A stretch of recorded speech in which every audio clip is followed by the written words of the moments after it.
Under the sea, it's way too hot for a full Patchface cosplay, friends. Yes, I love you, and I'm dedicated to my craft. However, actually, the Patchface cosplay was lost in a great conflagration at Ice and Fire Con 2 years ago. So I actually have to. I used to have the full Patchface cosplay. I need to remake it.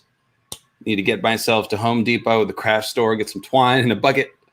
Yes, and I do have a jester hat. But it is like child size, squishing me poor head, squishing me noggin, and it's also very hot. I live in California. It's already summer, so yes, but we are here to be foolish on April Fools, celebrate the life and times of Patchface the Fool. As you can see, I've broken out my Under the Sea banner. Yes, Under the Sea. We've got dolphins and a couple of mermaid statues here and there. Live from Atlantis. Yes, hello. Did someone say squishers? Yes, let's go squishing, folks. Let's go squishing. Activities for children. Yeah, so we can talk about squishers. We can talk about anything silly and under the sea. What we're going to actually do is go through all the Patchface lines and take a stab at decoding them. We did this once before, about 3 years ago, on my stream with like 8 people. But we'll do it again today. We got some different understandings, some different guesses. We got some new folks in the crowd, so welcome, friends. You can support the program and send in questions via the paypal.me/mythicalastronomy link, which is in the description of the video. If you don't want to type it, you can also sign up for a monthly donation on Patreon. Thank you, everyone. I got a bunch of new Patreon people this month, and I am now very behind on nicknames again. So, and one of the issues with nicknames is that there isn't an easy way for me to display them anywhere. Like I enter the nicknames in Patreon, but it doesn't spit out like a table that I can put somewhere, and I can't like maintain a list of 200 names on my website and edit them every month. So I'm trying to think of different ways to use the nicknames, but the main thing is that if you're on Patreon and I give you a nickname, you got to go into Patreon and change your Patreon name to the nickname. That way, everywhere you show up, your name will be there, and then we'll learn to use the nicknames, and they'll be fun to throw around. You can similarly adapt them into your avatars on YouTube or Twitter or wherever else. That's kind of the fun part. So, in any case, today we are here, like I said, talk about Patchface. And before we dive into the rhymes and riddles, let's talk about who Patchface is. Right, so got a couple of quotes from the Maester Cressen prologue here that we can read. Oh, hello, Pepe Silva. Yes, we're gonna explain all the things. There's no actual people in marketing or whatever the theory was. Yes. Hello, Mr. Karshnak. Thank you for joining me, faithful mod. Yeah, no Patchface. Patchface would have made the HBO show 3 times better. There's no doubt. But this, again, is from the Maester Cressen prologue. I will read to you now. When Pylos returned, the girl came with him. Okay, no, that's not the one I want. Yes, it is. Okay, so when Pylos returned, the girl came with him, shy as ever, and that's Shireen, obviously. Behind her, shuffling and hopping in that queer sideways walk of his, came her fool. On his head was a mock helm fashioned with an old tin bucket, with a rack of deer antlers strapped to the crown and hung with cowbells. With every lurching step, the bells rang, each with a different voice. Clang-a-dang, bong-dong, ring-a-ling, clong, clong, clong. By the way, you got to love the way Roy Dotrice does those clang-a-dangs. They're like extra rude. Rest in peace, Roy Dotrice. Even for a fool, Patchface was a very sorry thing. Let me turn the mic a little. There we go. Perhaps once he could evoke gales of laughter with a quip, but the sea had taken that power from him, along with half his wits and all his memory. He was soft and obese, subject to twitches and trembles, incoherent as often as not. The girl was the only one who laughed at him now, the only one who cared if he lived or died. Patchface had come to them as a boy. Lord Stefan of cherished memory had found him in Volantis across the narrow sea. The king, the old king, Aerys II Targaryen, who had not been quite so mad in those days, had sent his lordship to seek a bride for Prince Rhaegar, who had no sisters to wed. Things you say when you're a Targaryen historian. He had no sisters to marry. "We have found this most splendid fool," he wrote Cressen, a fortnight before he was to return home from his fruitless mission. "Only a boy, yet nimble as a monkey and witty as a dozen courtiers. He juggles in riddles and does magic, and he can sing prettily in 4 tongues. We've bought his freedom and hope to bring him home with us. Robert will be delighted with him, and perhaps in time he will even teach Stannis how to laugh." It saddened Cressen to remember that letter. No one had ever taught Stannis how to laugh, least of all the boy Patchface.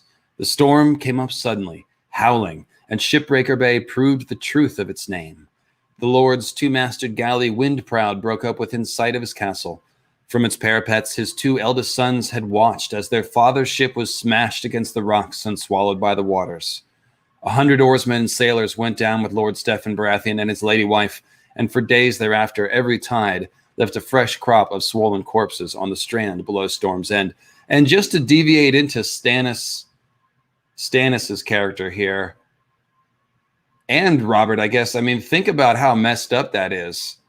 Not only do your parents die as a child, but you're literally watching it happen helplessly as their boat breaks up in the sea.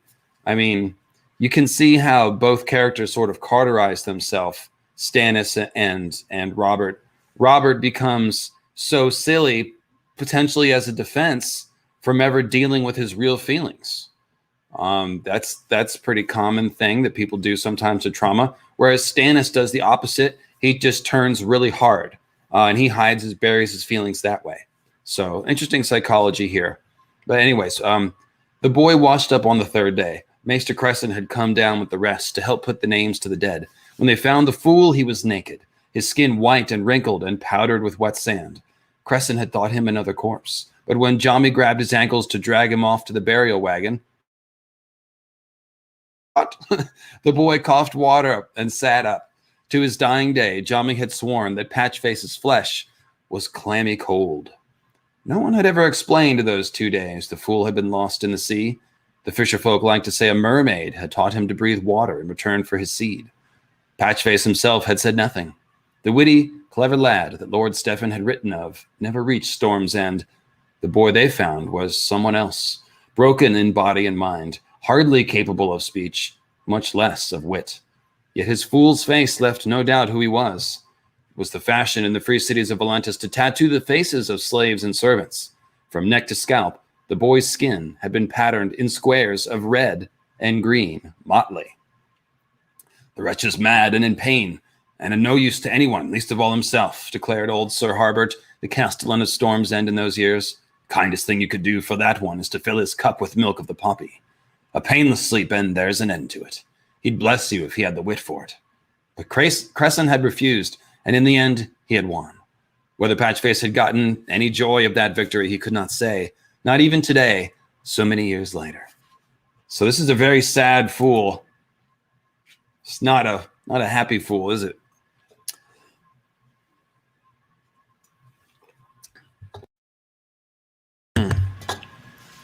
Yes, slight Pennywise vibes. Kind of all waiting to see if Patchface will go murderous or not. But so far, he's pretty harmless, just a little crazy. But we shall see. This is a sad fool. And now let's back up and talk a bit about the role of a fool in classic medieval court, right? As I shift around on my banner so you can see the different parts. In medieval culture, of course, the fool was a common fixture of court. Let's also adjust my antler. The fool is kind of like a truth teller. This is not so much, we don't see this as much in A Song of Ice and Fire, but in classic medieval society, that's what the fool does. The fool basically pokes fun at everyone, even the king, the high and the mighty, as a way of sort of keeping them humble, keeping the elephant out of, the elephant in the room, someone pointing at it to prevent the emperor wears no clothes kind of a scenario. The fool is a truth teller. And yes, it's a surprise stream, Elisa Patience. Welcome. So yes, only the fool can speak truth to the king. That's a good way to put it, Carl. Thank you. And so Patchface's role, obviously he's something of a mad prophet, but it makes sense to turn a fool into a mad prophet because the role of the fool in the story is to speak uncomfortable truths. And Patchface as mad as he sounds, is doing that. He's speaking truths, and they're very uncomfortable. There's no doubt about that. The thing is that Patchface isn't speaking political truths like a normal fool. He is communicating from under the sea. As we saw, he drowned, essentially. He died under the water, came back somehow after 3 days. So you got your Jesus Christ pose. Yeah, I was listening to Soundgarden this morning. So, dead and returned 3 days like Jesus. And now he has 1 ear in the realm of madness, very like a shamanic character. A lot of these, it's actually a classic part of the shaman sort of archetype. And of course, the word shaman comes from the Tungus people of Siberia, and we see that term basically spread all throughout European and sort of North Asian, Russian folklore, Slavic folklore, Germanic folklore, et cetera, et cetera. A lot of people associate the word shaman with South America. They used words like brujo, which means sorcerer, much the same, of course. And now shaman has become a generic term. But just occasionally I get someone nitpicking at me. So there you go. It's from the Tungus people, Siberia. In any case, shamans like Odin, any sort of wizard, anybody who's trying to put 1 ear to the realm of, chaos, the realm of the gods, the spirit world, it has the effect of driving you mad, or we could say that only someone who is already somewhat mad can sort of communicate with the spirit realm. It's a classic folkloric idea, and that's what we see going on with Patchface.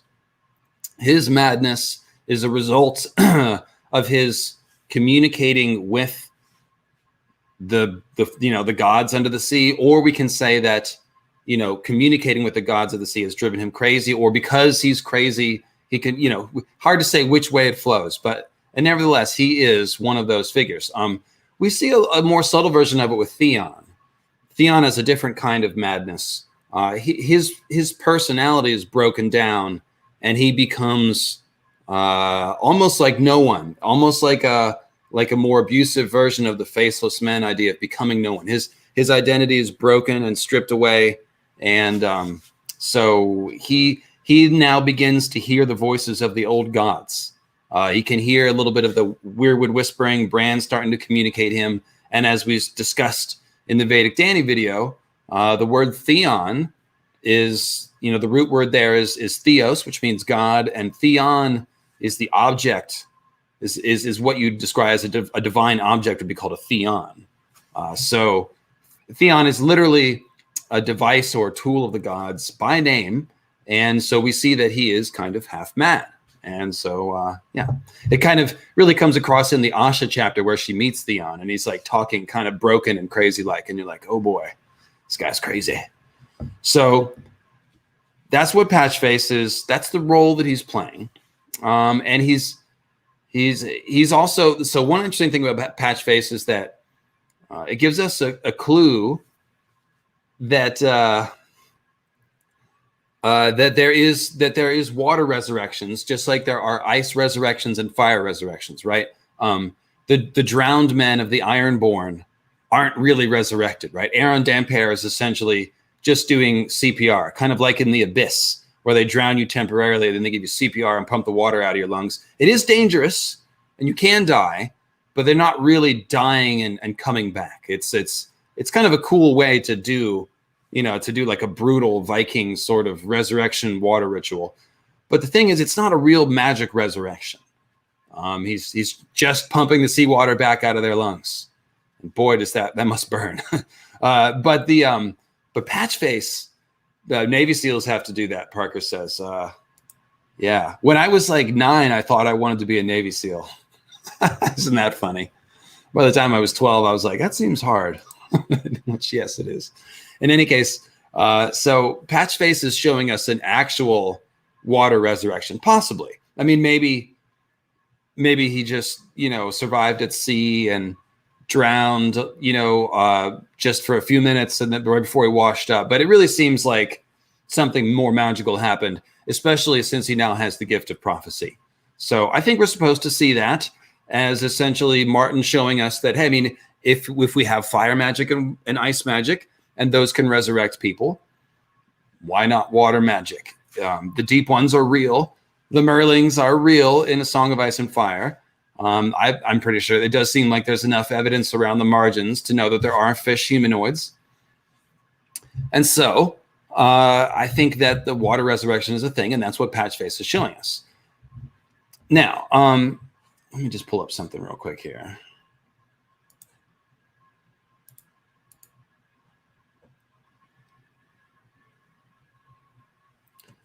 Very good. So, and by the way, I will just say that any donations today on April Fool's Day will go to my Garth jar. It is first of the month. Paycheck's going through tomorrow. Just about jar empty. So if you support me today, that's what it's going. Just want to be on the level, totally upfront. That's what's going on here. It's April Fool's Day. I was like, hey, you know what? I know how I can pull this off. In any case, so Patchface. Here's the thing, okay? Under the Sea, right? Ravenous Reader, the great Ravenous Reader, frequent contributor to mythical astronomy, old school myth head, all the way back from the Westeros.org forums, and actual real life friend of LML. Her great discovery, one of her great discoveries, is that everything going on under the sea, underwater, is actually referring to the realm of the Green Seers. So if we think about the Weirwood net, sort of like a cosmic void, a nether realm, an astral realm that the Green Seer spirits live in, we could see that as a cosmic sea, right? It works that way anyway. People have always used the sea and space as metaphors for like the subconscious, the unknown, or like a bardo in between realm, all those kind of ideas. George Martin has taken it one step further because there's wordplay here. They're green seers. So you've got the idea of a green sea right in the name of the Green Seers. And so everything that's going on under the sea, whether it's in a Patchface rhyme or whether it's someone like Lady Catelyn Stark getting drowned in the green fork of the Trident, only to be resurrected and then hang out in a Weirwood cave. See, Martin is showing you the two halves of the idea here. Lady Stoneheart thrown into the green fork, so into the green water, into the green sea. And when she's reborn as a Weirwood figure. She inhabits a Weirwood cave. She's kind of like the corpse queen, Night's Queen's partner. So, or maybe like an undead Nissa, if you want to call her that. So that's, drinking from the green fountain is a metaphor that is used for the Green Seers. They drink from the green fountain. They swim in the green sea. And so let's look at Patchface again. We just read this quote. So he came to Westeros as a child, and he's got red and green motley. So the children of the forest, the ones who have green seer gifts, their eyes instead of gold are what? They're either green or red. So Patchface, green and red child, and he knows songs and speaks many languages. Okay, so now it's pretty obvious that he represents a child of the forest type of character. He's a child who knows songs. And there's even a bit of magic. Let me pull the quote up. I'm pretty sure there was something about he knows magic. Yep, he juggles and riddles and does magic and can sing prettily in 4 tongues. So the juggle doesn't really apply, but riddling is definitely something we associate with the Weirwoods and the Green Seers. More importantly, singing and doing magic. The red and green symbolism, he wears the antlers. So now we've got the green man idea. And he is reborn in the sea. So he's some sort of undead green man or undead child of the forest character. That's the symbolic picture that's being painted here.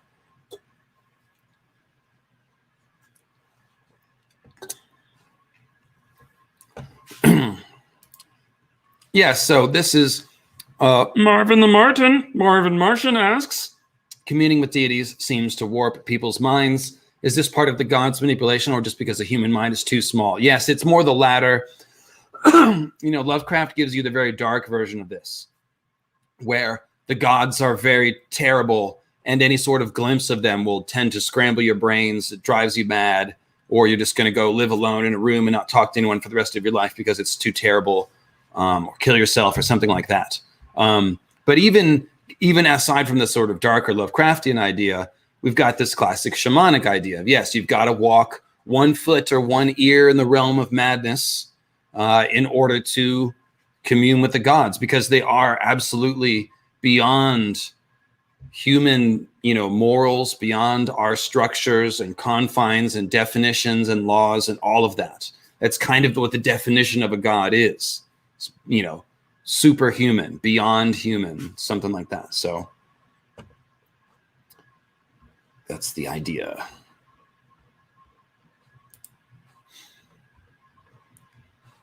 So we've got Patchface talking about stuff that's under the sea. So now this makes sense, right? He looks like a child of the forest or a green man who's been resurrected through the green sea. So he's a prophet of the Weirwoods. He looks like a Weirwood prophet, and he's telling us about all this crazy stuff happening under the sea. So this is a big clue that essentially it's the first way to interpret all of his sayings, is that he's talking about stuff relating to the Weirwood net.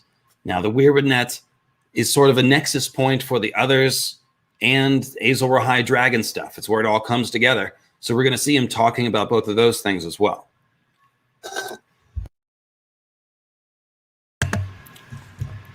All right, unmute button is working well today.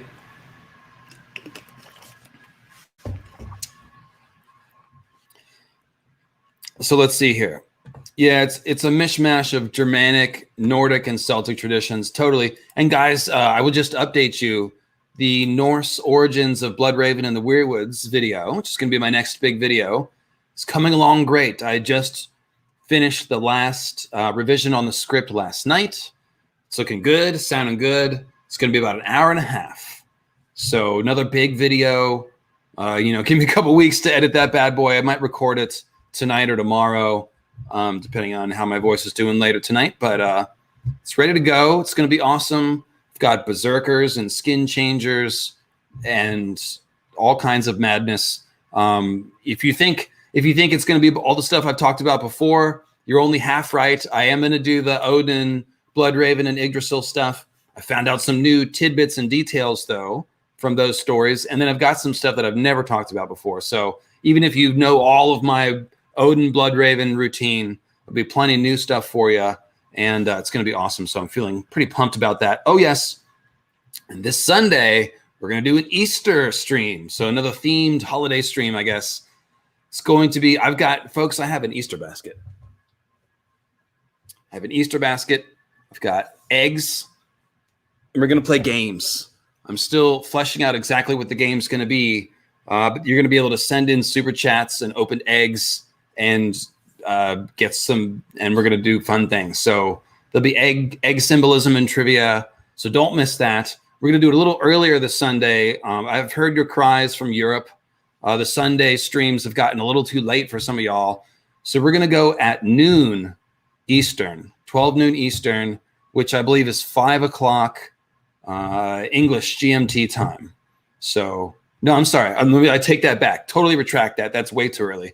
It's going to be 3 o'clock Eastern, noon Pacific. For me, noon. Noon is as early as I can do a stream, guys. So noon for me is 3 o'clock Eastern. That's 8 o'clock in Britain.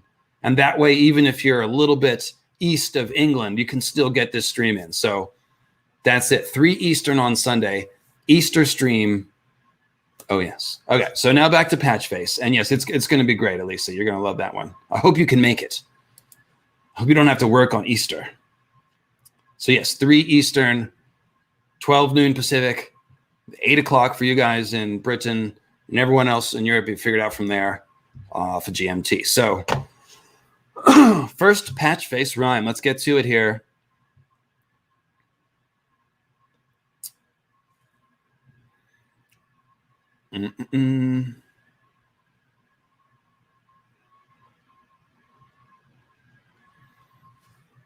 So the first one, this is from the Cressen chapter. That's where we first see Patchface. Did I see Jackson's April Fool? No, I did not. And that would be Jackson Crawford, the Norse mythology scholar and expert who I recently recommended. You can look that up, Jackson Crawford on YouTube, if you want all the Norse pronunciations and stuff. No, but I'll check that out. He's got a good YouTube, huh? I saw the out of context Transformers Twitter handle, which usually posts like little screen caps from Transformers cartoons, shared a picture of like an actual Transformer from like a telephone pole. I thought that was funny, but let's see. Oh, I've got a PayPal. Thank you, folks. At least it said I did. I'm waiting for Gmail to update. It'll come through in just a second. Yes, I did see the noti though. Once, so yeah, I'll come back to that. So first, Patchface saying, it says, yeah, okay. So I'll back up and lead into the quote here. It says, Pylos was a polite youth, no more than 25, yet solemn as a man of 60. If only he had more humor, more life in him. That was what was needed here. Grim places needed lightning, not solemnity. And Dragonstone was grim beyond a doubt. A lonely citadel in the wet waste, surrounded by storm and salt, with the smoking shadow of the mountain at its back. Well, that's a lot of Azor Ahai language, isn't there? Smoke and salt and Dragonstone, very clearly laying out that here. And this, of course, has a ton of Azor Ahai talk in this chapter, so very intentional. Let's see, a maester must go where he's sent. So Cressen had come here with his lord some 12 years past, and he had served and served well. Yet he had never loved Dragonstone, nor ever felt truly at home here. Of late, when he woke from restless dreams in which the red woman figured disturbingly, he often did not know where he was. The fool turned his patched and piebald head to watch Pylos climb the steep iron steps to the rookery. His bells rang with emotion. Under the sea, the birds have scales for feathers, he sang, clang-a-langing. I know, oh, oh, oh. I don't know if I'll use that full Patchface voice every time, but there we go. Under the sea, the birds have scales for feathers. So this sounds like dragons, right? Scales for feathers. But of course, if we're talking about the Weirwood net, then we're talking about dragons in the Weirwood net. And this is obvious to us now because I've been banging on about Azor Ahai, the dragon, having invaded the Weirwood net through the blood magic murder of Nissa Nissa, who seems like a child of the forest woman, for 3 or 4 years now. So that one's easy for us to decode. Please do full Patchface. Okay, very good. By the way, Quinn has a Patchface video from 2016. Quinn's Ideas, my roommate, and his Patchface voice is really good. He broke it out for me this morning and played it, and it is like a creepy, very disturbed, about to kill somebody Patchface voice. So check out Quinn's Patchface video on his channel, all the way back from 2016. Yeah, no, that one's not hard on my voice. I can do it. It's just obnoxious. That's all. So we've got dragons under the sea. The birds, instead of feathers, they have scales. So why are they birds? Well, that could be talking about Night's Watch, right? The Night's Watch are crows and ravens. Patchface talks about crows a lot. So the birds have scales for feathers. Kind of sounds like we're talking about Night's Watch dragons in the Weirwood net. And that's either Azor Ahai become the evil Night's King, or even, Last Hero, who could be like the son of Azor Ahai or nephew or something like that, who, according to my Green Zombies theory, the last hero is resurrected, very like John will be or like Cold Hands was, to become an undead hero. So he would be reborn from the Weirwood net, possibly, if there was Weirwood magic used in his resurrection, or if he was a skin changer, like John is and like Cold Hands seems to be. So that's why they're the birds that are dragons under the sea. And a moment later, dragons are mentioned. It says, I had bad dreams, Shireen told him, about the dragons. They were coming to eat me. The child had been plagued by nightmares as far back as Maester Cressen could recall. We've talked of this before, he said gently. The dragons cannot come to life. They are carved of stone, child. Shireen was unconvinced. What about the thing in the sky? Dalla and Matrice were talking by the well, and Dalla said she heard the red woman tell Mother it was dragon's breath. If the dragons are breathing, doesn't that mean they're coming to life? It's good logic, Shireen. Very good logic.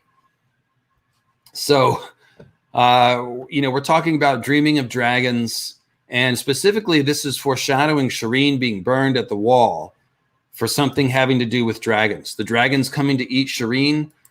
We have had some sort of loose confirmation that what we saw in the show, something like that's going to happen in the books, where Shireen will die via a burning. It was one of the oh shit moments, quote unquote, that George told D&D about. So it's obviously going to be different. Shireen's down at Winterfell with Stannis, and in the show and in the book, she's up north with Mel and Selyse, whereas Stannis is down at Winterfell. So it's probably not going to happen until Stannis gets back to the Wall, or it'll happen right before he gets back to the Wall so that he can get there and find out about it. But it's going to have something to do with dragons, the reason for her burning. It could be Melisandre trying to wake a dragon. It could be Melisandre trying to resurrect Jon, who's a dragon, or lighting fires to fight the others, something like that. So we talked about that in the Winds of Winter preview called Patchface. And Shireen, if you want more speculation from me and Quinn about how that could go. Hey, Andrew, how's it going? Yep, catching on the rebound. Doing my thing here. Thanks, Ariel. Appreciate it. Yeah, the PayPal sometimes there's a little funkiness, but I appreciate you getting it through one way or the other. Red balls. Is that must be your T-shirt looks like an allusion to a college sports team. Could that be the Nebraska thing? I know they got the big red stuff. I don't know. Let me know. I'm just shooting in the dark here. In any case, yeah. Let me see if that one came through that I was waiting for. No, it's slow today. Maybe look on the phone. Yeah, it's okay. It's my email that's not notifying me. I am getting some PayPals. Thank you, guys. I can look it up via the app too. That works. View all activity. There we go. You guys are so kind. Yes, from Natasha.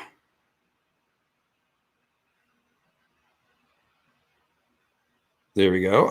Let's see. I just want to make sure I can get the. Yeah, no comment on that one. Just a thank you. And then one from Heather. She's entertained. Thank you, Heather. Parker says, cheers. Thank you, Parker. Filling up the jar. Clink, clink. Oh, the jar is getting fuller. It's happening. And Amanda, a couple days ago, asked if I'd be interested in adding another book series to my channel. Recently started reading Outlander after watching the show. So, guys, I don't know what Outlander is. Someone tell me. Is that something I should look into? Is that a good? So it's both books and a TV show. Who wrote it? And is it good? I will check it out. The thing I've thought about branching out to is Narnia. I'm rereading Narnia with a good friend of mine right now. Tip the hat. Lady Sunshine. And so I might think about doing that. I do love Narnia, and there's not a lot of Narnia content out there. And I'm going to do some more. I'm going to do like a big Elric thing, Elric relating to A Song of Ice and Fire. I might do some Elric stuff on its own if that goes well. So we'll see. I'm mostly going to probably branch out into real world mythology, though. Yeah, see, like Witcher, I watched the first season. I couldn't get into it. The only thing I could make of Witcher was the Rhaegar show video that I did. If you haven't seen that, I sort of squinted my eyes and interpreted The Witcher as a story about Rhaegar. And that's on my channel called The Rhaegar Show. This is the place for Rhaegar content, folks. You got Rhaegar's Reading Corner. You've got Henry Cavill as Rhaegar. You've got Rhaegar character analysis, Rhaegar symbolism. I just might have a little man crush on Rhaegar. So I live Daenerys and Rhaegar. I guess I'm equal opportunity. Anyways, where was I? Where were we? Yes, we were talking about Patchface and dragons. So the dragons are coming to life. And they are breathing. And so the point is, this foreshadowing of Shireen's resurrection here could have to do with Jon coming back to life, which literally is going to be a Weirwood resurrection of some kind. So we're talking about dragons in the Weirwood net when we're talking about Jon being resurrected. Elisa says that, let me get this back up so I can highlight it. It's about history and time travel and magic and Scottish mythology. Oh, that sounds pretty good. I'll have to check that out. And yes, who doesn't have a crush on Rhaegar? Especially with that good reading voice that he has. So nice of him. Take the time to read to us like that. It really is. Yeah. So, and for those of you feeling sorry for Rhaegar being held against his will in my room, which is absolutely not held against his will, just remember, Lyanna was in that tower, possibly not by choice. So we'll see. I believe it was consensual, but we don't know. So next Patchface line from the same chapter. Will it get cold now? This is after the White Raven has come. Shireen was a summer child and had never known true cold. In time, Cressen replied, if the gods are good, they will grant us a warm autumn and bountiful harvest, so we might prepare for the winter to come. Yeah, no, not quite, Cressen. The gods are not good, and that didn't happen. The small folks said that a long summer meant an even longer winter, but the maester saw no reason to frighten the child with such tales. Patchface rang his bells.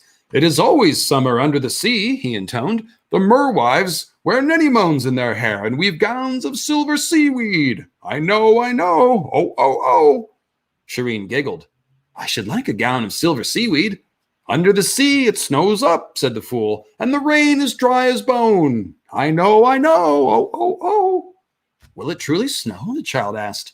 It will, Cressen said, but not for years yet, I pray, and then not for long. Ah, here is Pylos with the bird. And that would be the White Raven.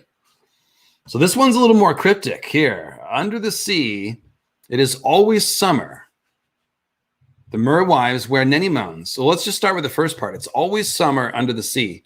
So we mostly understand the seasons in A Song of Ice and Fire as being part of the cycle of the seasons, right? We don't, the Roloris are praying for a summer without end, but that actually wouldn't be good.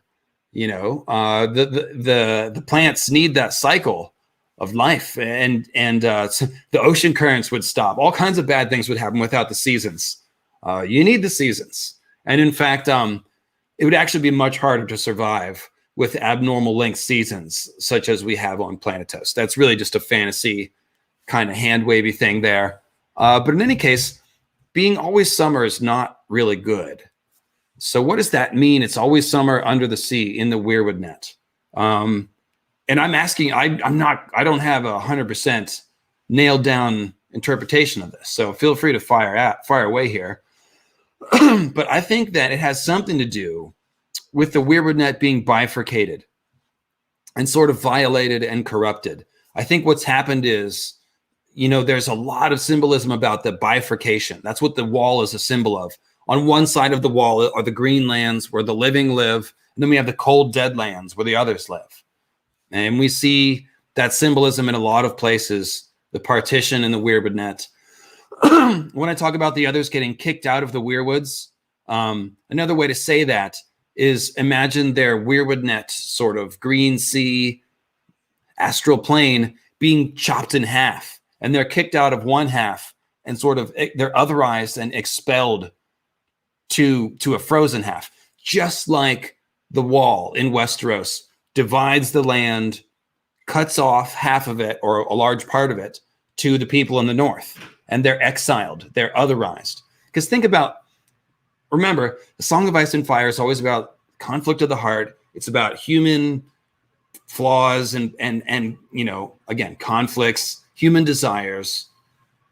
So what does the other mean when somebody's otherized? Well, that's like when you see like a xenophobic politician saying, "Oh, it's all those Mexicans, the Mexicans, or the Muslims. It's the blacks, it's the Christians, it's the Jews, it's the whatever." When you're picking a group and saying these people are evil, they don't belong, they're not like us, that's otherization, right? And so this is what's happened to the wildlings. The wildlings have been otherized. They've been turned into monsters who drink blood from skulls and fornicate with demons and all this stuff, right?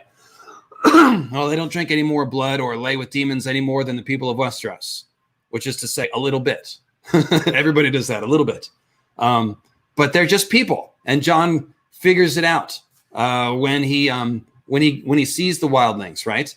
They're just people like us. They're not demons and monsters. They're just people with, worse weather and worse technology. So when we think about the others, we've got to be able to carry that theme forward with the others. They are somehow beings who have been otherized. They've been cast out. They've been turned into monsters, right? That's exactly what my theory that you can find in the Weirwalkers video is suggesting, that they were green men, the spirits of dead green men who are living happily in their Weirwood tree homes, an undivided green sea, and then Azor Ahai invades and corrupts it. Somehow the thing gets divided. The human green seers live in the hot half or the warm half of the Green Sea, and the others are exiled to the frozen pond. And of course, the others have all this frozen pond symbolism. Their voices are like a frozen pond. Anytime we see a frozen pond, there's others coming in and out of it, like Harwood fell when he fell into the frozen pond. When Jon and Varamir die, it's like falling into a frozen pond, and, you know, meeting an icy death. And so this is what we've got here. The others are otherized from their own Weirwood net. So when they say it's always summer under the sea, it's kind of, to me, my guess is that it's hinting at this extreme bifurcation where there's no longer an integration of summer and winter. There's not a smooth cycle. Everything is like separated, divided, and at odds with each other. That's my guess. Let's see here. Is there a good comment I should highlight from somebody? Elisa? Sure. I will crown you. Let's do it. Elisa seems to like you. That's good enough for me. There you go. I have hammered you. Yeah, Henry Cavill's chest. That thing goes on for days, doesn't it? I think that was a late comment in the chat, but it's totally fair game. So let's see here. What do we got? What do we got? I used lots of Henry Cavill chest shots in the Rhaegar show. Don't worry. I made the most of it. Yes, I did. So the merwives wear anemones in their hair, and we've gowns of silver seaweed. So this is a very cryptic one. The anemones, we've gone round and round about this. God, I mean, where's Ravenous Reader when I need her? So the anemones, what do we think those were? Something about flowers. They sound like anemones. It's sort of like a shuffling of an enemy, I think. So we're talking about some sort of flowers under the sea. And it says the merwives weave them in their hair. And usually ladies weave flowers in their hair. So the anemones are some kind of underwater flower or sea anemone or something like that. And they wear gowns of silver seaweed.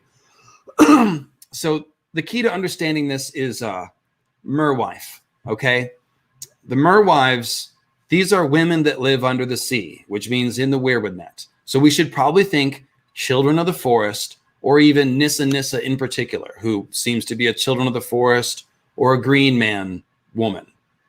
So wearing flowers in their hair, weaving gowns of silver seaweed. Well, the word weaving is a key magical word. We should probably think of the Norns weaving fate, because we're talking about under the sea, we're talking about women that are inside the Weirwood or tied to the Weirwood. So these are children of the forest, like I said, something like that. So that's very close to the Norns who sit in front of Yggdrasil and Yggdrasil, and carve runes. They carve runes on the trunk of Yggdrasil in order to determine people's fates, which is very like carving faces on Weirwood trees to access their magic, it seems to me. But so they're weaving things, and they're weaving gowns of silver seaweed. So let's think about this. Silver seaweed. We're talking about a plant that grows underwater, which means under the green sea. What grows under the green sea? Some sort of, this is probably talking about a psychotropic substance. So I have to think Weirwood paste or something like that. Because seaweed, is something that you could eat, but it's also something you can wear. So this sounds like some sort of skin-changing magic, weaving magic. I'm not sure. It's a little hard to pin down. But, the silver sea, that's true. There is a silver sea in Essos, which is a symbol for the moon. So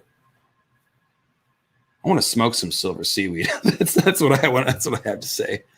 Oh, we've got another PayPal. Thank you, friends. You guys are totally trying to buy me some weed today. I appreciate that.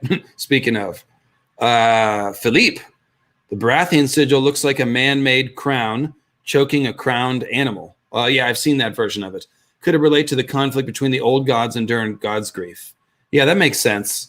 During God's grief, went to war with the storm god and then sort of took on the trappings. Like he's associated now with the storm, the Durrandon Kings. Lionel Baratheon is the laughing storm, and they're called the Storm Kings. So we see this idea in a Song of Ice and Fire a lot. You kill a strong foe, and then you take the power of the foe. So you maybe wear their skin, or you wear their stuff in order to take their power. That's a very old folkloric belief, and that is that's what Durrand is doing. That's what the Baratheons are doing for sure. Oh, 1 second here. I'm not sure if you guys can hear a howling, whistling wind sound, but that's my air conditioning. It is very hot here, so it's the wind. The winds of winter are trying to blow in my summer house. I guess I must be under the sea. So then it says, under the sea it snows up, and the rain is dry as bone.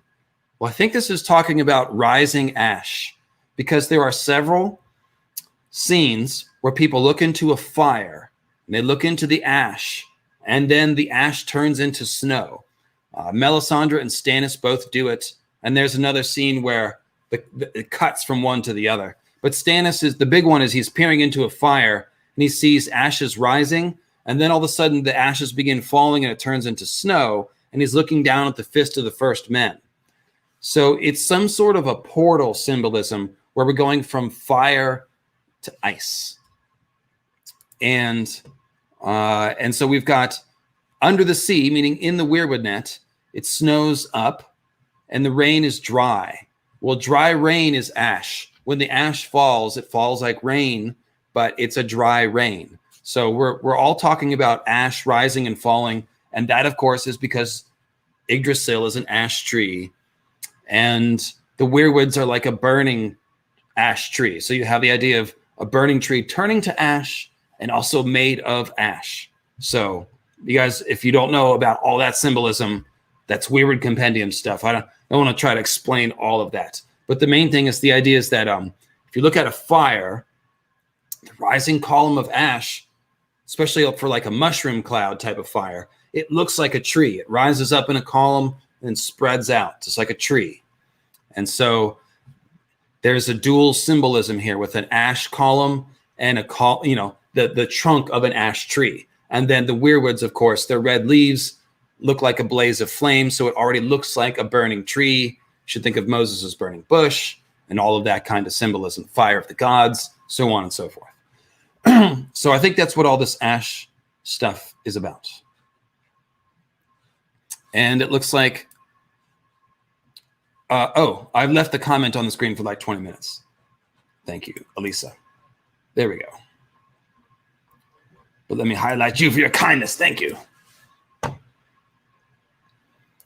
Talk Studio says, Anemone monstrum is a genus of flowering plants in the buttercup family. I'm not even going to try to say that. Plants of this genus are native to the temperate and subarctic regions of North America. Oh, so it's an Arctic plant. That's cool. Kind of makes sense, doesn't it? I hope Ravenous Reader's seeing this somewhere. All right, so let's see here.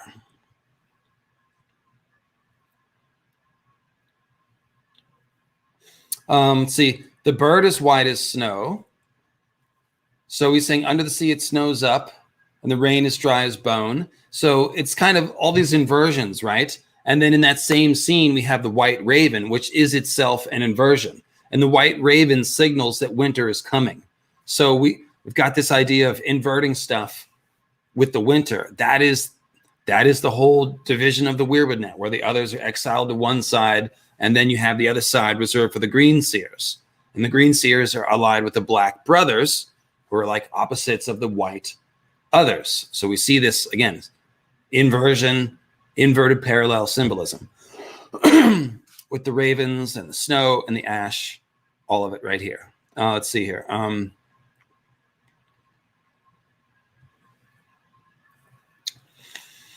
Oh, yes, I've got a note here that the anemone is a flower, supposedly, in folklore, created from the blood of Adonis. So this could be tied to Corn King mythology as well, but I don't want to go down that rabbit hole too much. Let's see.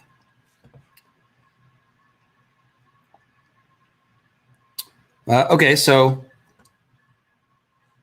Yeah, I should make Talk a moderator. That's a good call. Let's do that as well. He always has such good comments too. Done. I have hammered you too. I'm hammering all of you today. Make of that what you will. Patchface told me to do it. He whispered in my ear and I listened. So here we go. This is actually the same scene. This is the Lady Shireen, Cressen told the raven. The bird bobbed its pale head up and down as if it were bowing. Lady, it croaked. Lady. The child's mouth gaped open. It talks. A few words. As I said, they are clever, these birds. Clever bird, clever man, clever, clever fool, said Patchface, jangling. Oh, clever, clever fool, he began to sing.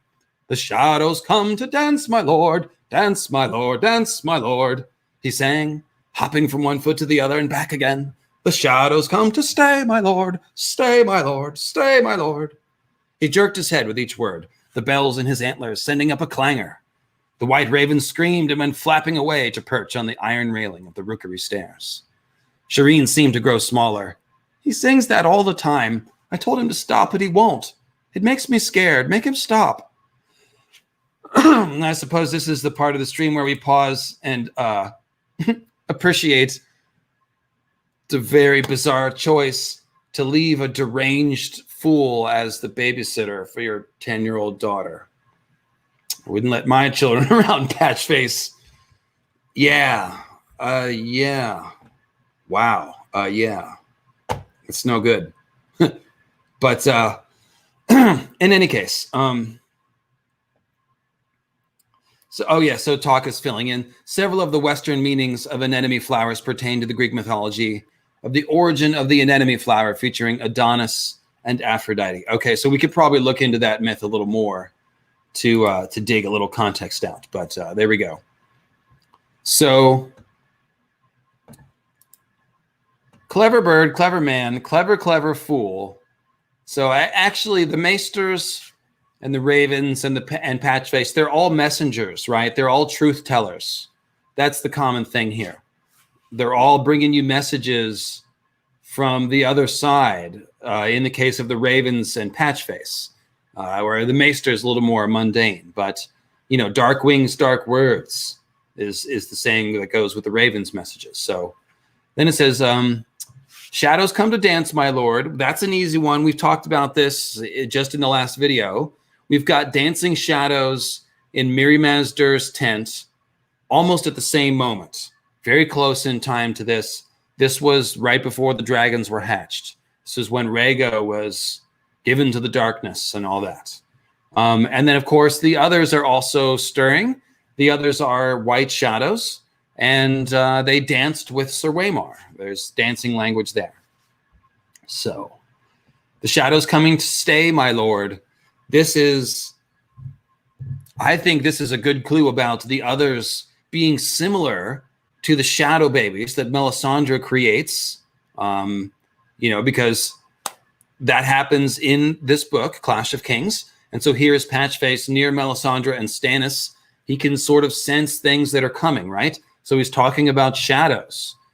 But the shadows coming to stay, that's the others, okay? So the shadow babies, they do their thing and then they disappear. At least we think so. Maybe they're hanging out somewhere, the two shadow babies that Mel made. Maybe they're like somewhere on a bench, just, talking about life and killing people. But most likely it seems like they disappear when their job is done. They're not shadow bound to any sort of physical body. They're entirely insubstantial, except for when they want to stab someone. But the others, they stay.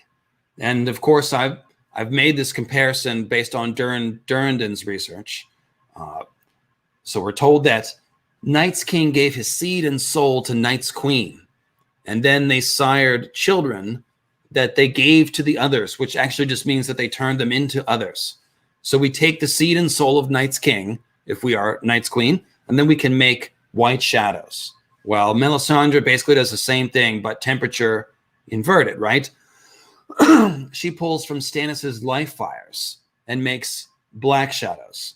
And this saps Stannis's life and his strength. So we know this is literally like taking his soul and his seed and his life. Now, the difference is that the others are permanent. And I believe that is because there's a, it's like a two-part process. They also create this icy body, and they take this Weirwood spirit, somehow affix it to the icy body. And I'll have to make a video about that. But that's what the shadows coming to stay means. It means it's a permanent shadow. Looks like we've got another PayPal from Casey. Mr. E. Knight. Where does, if at all, any Atlantis lore play into A Song of Ice and Fire? The drowned gods' watery halls? Surely not the Merlings or Squishers. Atlantis is the great empire of the dawn. There's slight Atlantis vibes to Valeria, but not really. Because Valeria is a matter of historical record. Atlantis, as an archetype, represents the idea of just a lost cycle of humanity, like a previous time when humans were advanced, but sort of lost. We got destroyed through our own hubris, and we got knocked back to cavemen, and we had to start all over again, right? So that's more like the Great Empire of the Dawn. It was this previous high civilization. They seem to have dragons. They probably made the first versions of magical steel, whether that was like Valyrian steel or maybe white steel, like the Dawn, like the sword Dawn. They seem to have been very advanced and powerful in magical ways. And then they destroyed themselves through hubris, Bloodstone Emperor, Long Night, all that stuff. So that's really the Atlantis story.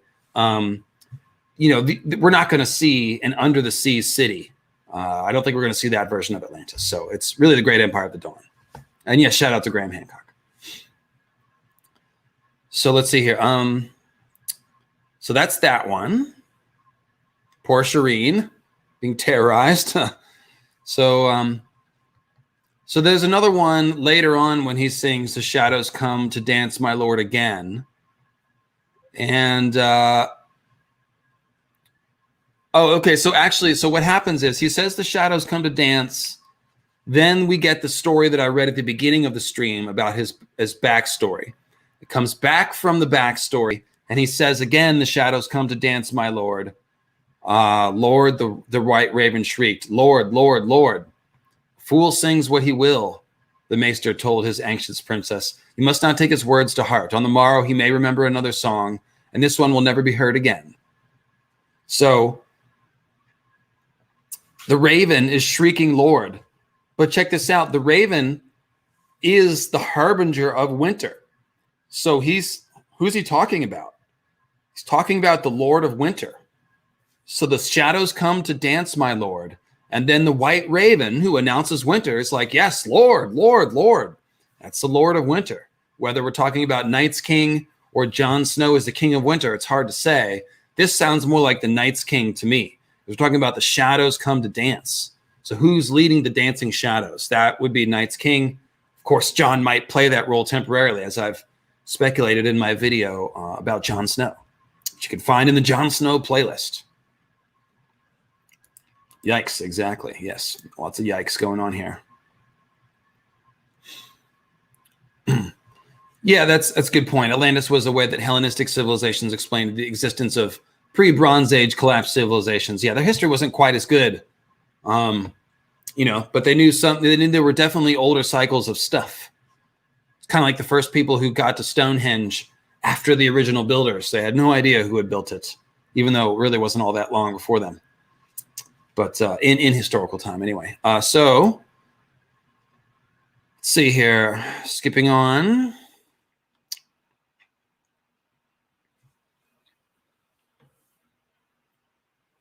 So then Cressen goes to dinner. He walks to dinner. He has to go through the mouth of the stone dragon to get into the kitchen. There's teeth and big red doors. Stepping into the dragon's maw. And then it says, over the clatter of knife and plate, the low mutter of table talk, he heard Patchface singing, dance, my lord, to the accompaniment of jangling cowbells. The same dreadful song he'd sung this morning. The shadows come to stay, my lord, stay, my lord. The lower tables were crowded with knights, archers, and sellsword captains, tearing apart loaves of black bread to soak in their fish stew. Then Cressen walks in, and Patchface knocks him over. Cressen made his way toward the raised platform where the lords sat with the king. He had to step wide around Patchface. Dancing, his bells ringing, the fool neither saw nor heard his approach. As he hopped from one leg to the other, Patchface lurched into Cressen, knocking his cane out from under him. They went crashing down together amidst the rushes, in a tangle of arms and legs, while a sudden gale of laughter went up around them. No doubt it was a comical sight. Patchface sprawled on top of him, Motley Fool's face pressed close to his own. He had lost his tin helm with its antlers and bells. Under the sea, you fall up, he declared. I know, I know. Oh, oh, oh. Giggling, the fool rolled off, bounded to his feet, and did a little dance. Sing a little song. Get down tonight. Wah, wah. Okay, so as Mel helps Cressen up, it says her voice flavored with the music of the Jade Sea, which is, well, I don't want to get into that, but that's more Green Sea, singing, magical singing in the Green Sea stuff. But under the sea, you fall up. So falling is a really important Green Seer concept, right? Bran in his coma dream is falling, and he's trying to figure out how to fly. And when he finally opens his third eye, he sprouts wings and flies. A blood raven says, you won't walk, but you will fly. So green seeing is like flying. That's pretty clear. Astral travel is literally like flying. Like Bran, when he has his coma dream, he's flying above the world, almost as if he were the comet, shout out Ravenous Reader, and looking down at everything that's happening. So he's flying, right? And the thing is, in Bran's dream, when he's falling, he looks down and he sees these ice spires, right? And there on the ice spires are, quote, the impaled bodies of other dreamers. I think it says impaled bodies, but the part of the quote that I'm sure of is the other dreamers.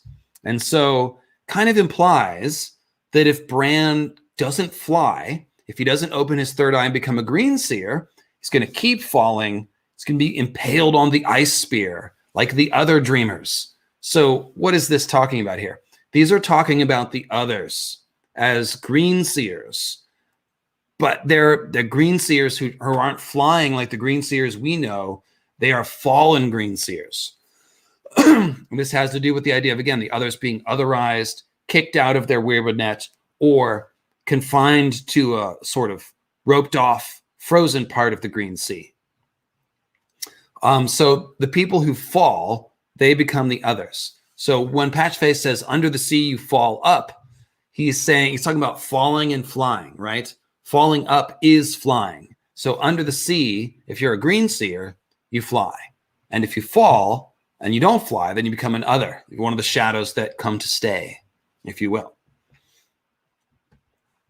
So there we go.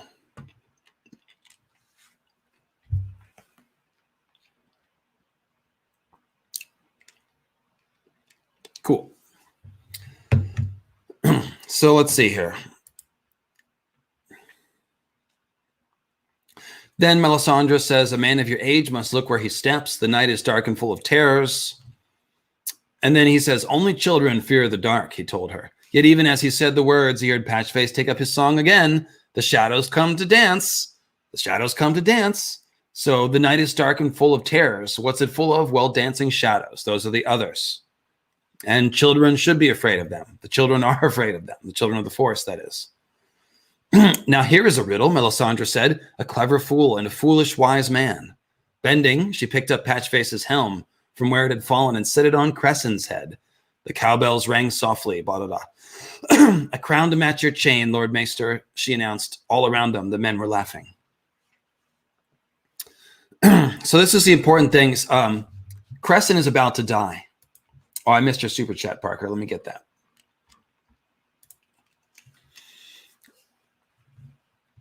What do we make of Mel saying shadows are good, friends of the Lord of Light, compared to Patchface's shadow description? So her shadows she sees as weapons. Melisandre is very much sort of like become the monster to kill the monster kind of person. She believes that sometimes you might have to sacrifice children or people in general to work magic to save the day. George says she's misunderstood because she isn't evil. She's trying to do what she thinks is right to save the world. But her philosophy is very utilitarian, kind of amoral.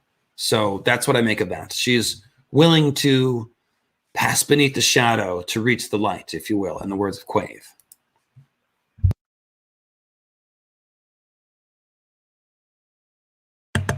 But I do like how Melisandre kind of calls out Patchface for being smart. She's like, oh yeah, Patchface, that's a clever fool. He knows what he's talking about.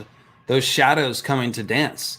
So Melisandre either is thinking about the others here and is like, yeah, Patchface knows what's up. He sees the others coming. Or she's thinking about the shadow babies. And she's like, that's right.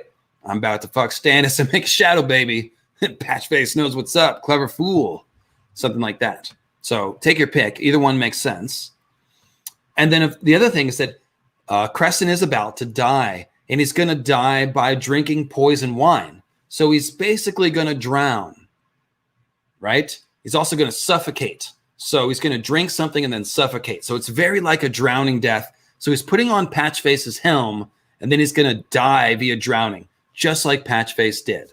And of course, Cressen is a little bit of an oracle as well, because he is trying to give advice. He's trying to save Stannis with his wisdom and basically the same advice that he is giving to Stannis is what Davos continues to give to Stannis. And we see how important that role is in Stannis's sort of psychology. He's got to have that Davos voice of reason there. So.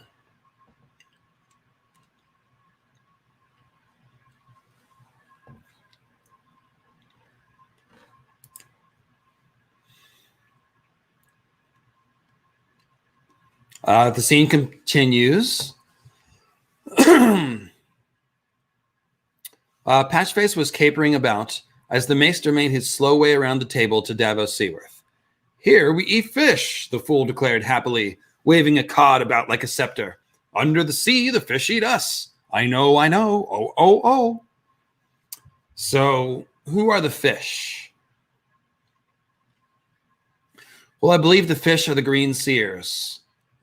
Some kind of green seers. What are fish? Fish are animals that live in the sea. So they are natural residents of the sea. So who are the natural residents of the green sea? Well, they're green seers, right? But these are fish that will eat you. So that sounds like the others, who are essentially rogue green seers. They're evil fish or sharks, if you will. Or it could be talking about the way the Weirwoods eat the green seers. But if the green seers are the fish, that doesn't quite make sense. So I think these are the others again.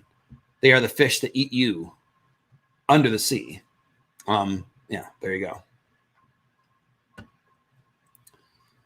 See, then we've got, it says, Sir Davos moved aside to make room on the bench.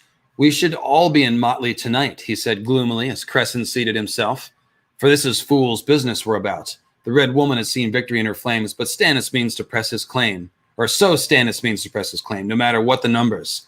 Before she's done, we're all like to see what Patchface saw, I fear, the bottom of the sea. And of course, Davos does basically drown, come real close to it, at the Battle of the Blackwater, and then washes up on the spear of the Merling King. So this seems like a non-magical thing, more like passed out and drowned for a short time, and then washed up before he could actually lose consciousness and somehow coughed up water. But he does have that sort of weird experience with the mother where she's whispering to him from the sea. Yeah, I mean, you could say that Cressen killed Cressen. I mean, Cressen tried to poison Melisandre and drank the poison as a way of selling that. So yeah, Cressen took himself out, basically. Melisandre even did say there's still a chance not to do this. You can stop now, and Cressen doesn't. So yeah, Cressen did sign his own will there. I will cede that point. So yes, Davos did see what Patchface saw is the point. He did drown.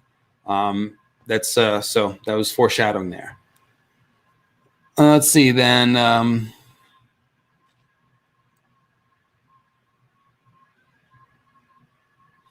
Then we're talking about crowns. Maester saying that the Lord of Light has no power here. Melisandre says, you think not?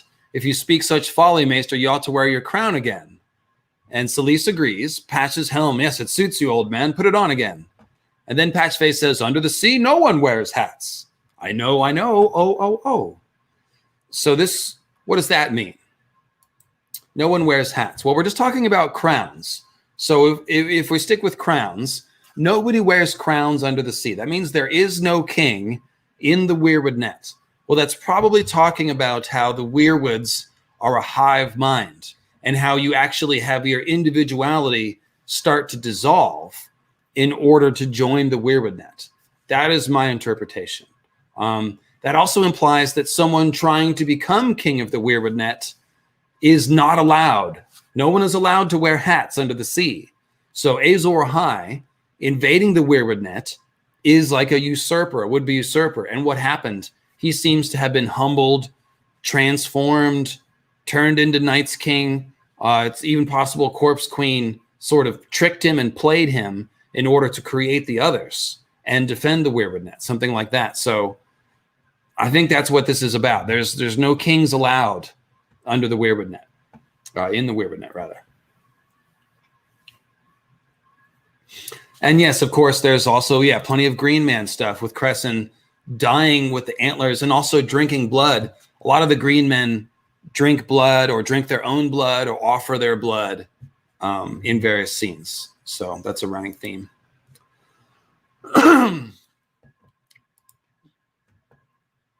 So that's it. No one wears hats under the sea. No crowns.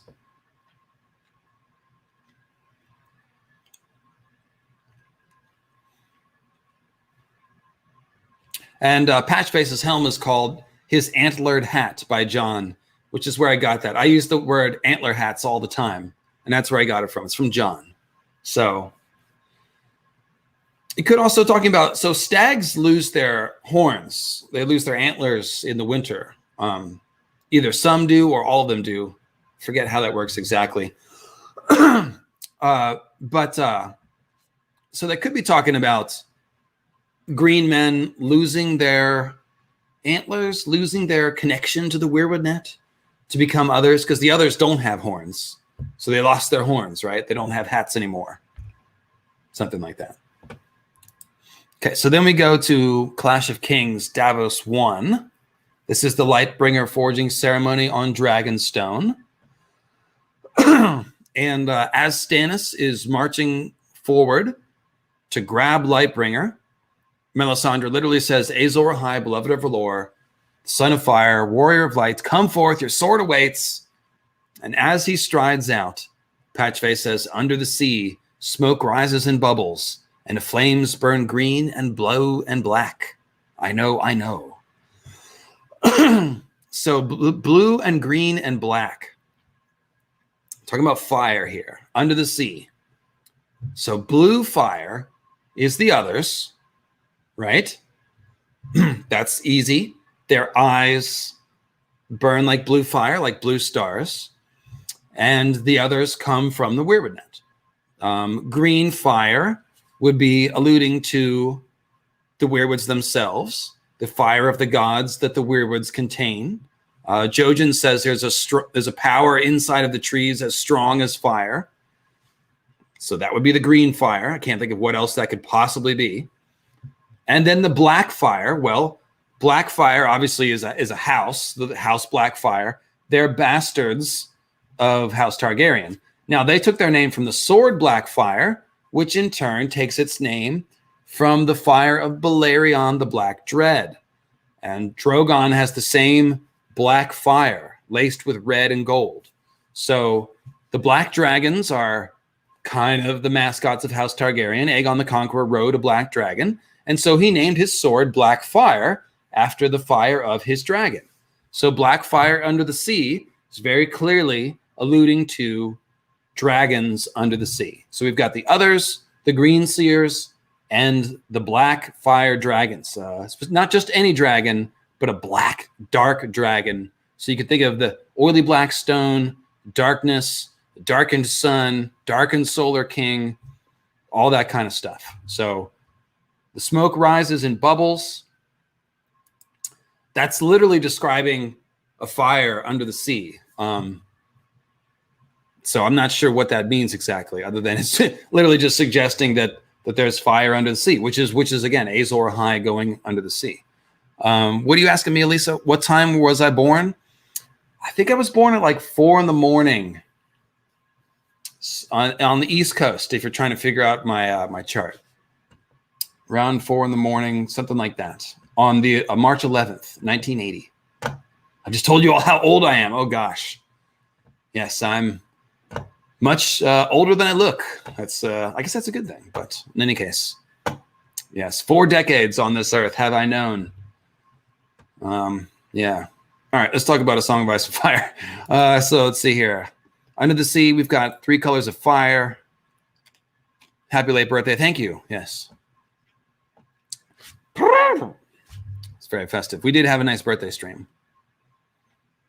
And it was actually a Winds of Winter preview stream that we did. So it wasn't even just a shoot the shit birthday stream. It was actually me and Quinn talking about Winds of Winter. Elisa, don't say shit like that, dude. Don't compare me to the ages of your parents, you spring chickens. It's not nice at all. Tell me if I seem like any of you, if any of you have parents that act like me, let me know. I doubt it. I'm a freak. All right. Anyways, why are we talking about me? So let's see here.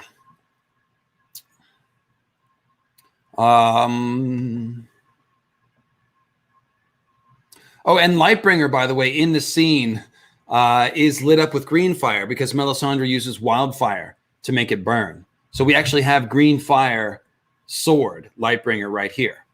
So the green fire under the sea in this scene, in that context, is actually also suggesting that Lightbringer is under the sea, which is, again, just talking about the fire of the gods, and Azor High is Lightbringer going into the Weirwood net, yada, yada, yada. Yeah, no, I don't come with the dad jokes too often. I don't have any kids, so my dad joke energy never blossomed. Yeah, it didn't. So, in any case, where are we? So Davos, in A Storm of Swords, Davos comes back to Dragonstone to kill Melisandre after the Battle of the Blackwater, and that's when we see Patchface again. So he's in Aegon's garden. So that's an important symbol right there. We're in the garden on Dragonstone. It's called Aegon's Garden. So this is the dragons. This is a garden that belongs to the dragon. So this is just, again, the idea of Azor High inside the garden of the Weirwood net, the Garden of Eden, the Green Sea. So this is literally Aegon's garden here. And it says, "Why have they brought me here?" Davos wondered. Then he heard a faint ringing of bells and a child's giggle, and suddenly the fool Patchface popped up from the bushes, shambling along as fast as he could go, with Princess Shireen hot on his heels. Excuse me. Oh, now the old people are trying to console me in the chat, telling me that I'm not old because they're not old. Yeah, it's just a number. Whatever, man. I ain't sweating it. So, and there is a Godswood on Dragonstone. Yes, I believe there is. Pretty sure there is. Somebody can look that up and figure it out. So let's see here. When the fool saw Davos, he jerked to a sudden halt. The bells on his antlered tin helmet going ting-a-ling, ting-a-ling, hopping from one foot to the other. He sang, "Fool's blood, king's blood, blood on a maiden's thigh. But chains for the guests and chains for the bridegroom. Aye, aye, aye." So this is very clearly the red wedding that he's seeing here, right? Fool's blood, king's blood, blood on the maiden's thigh. But chains for the guests and chains for the bridegroom. Aye, aye, aye. So at the red wedding, while Edmure and what's his Frey wife, Rosalind Frey, they are consummating their marriage, so we have the blood on the maiden's thigh, but everyone else is being put in chains or being killed. And the king's blood will be Robb's blood. So it's definitely red wedding talk, but is there a deeper symbolic meaning here? We talk about king's blood, because king's blood is always Azor High talk, right? Oh, did I miss a super chat? Downtown Clowny Brown. Let me see if I can find it. Lets me go pretty far back. Here it is. Bam. Yes. Psh. Oh, you've got the, that's right. You've got the Batman and Robin icon. So what is the symbolism of Mel actually giving birth to the shadows? Oh, well, that's my favorite symbolism. That's moon meteors and dragons. So Melisandre is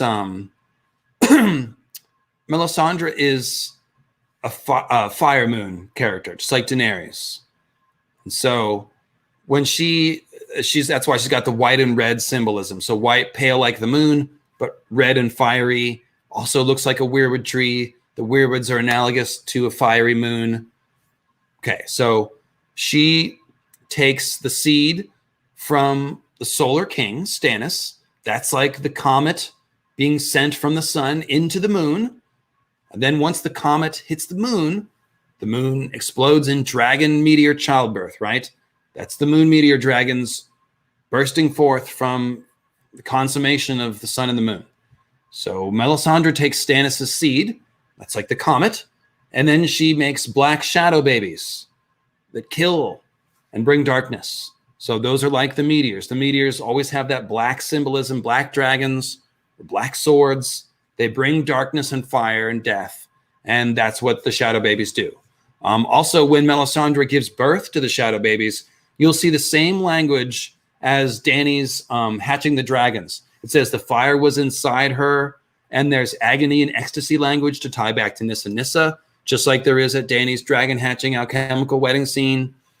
So it's pretty clear. She's got the fire inside her. That's like the moon getting the comet inside of you.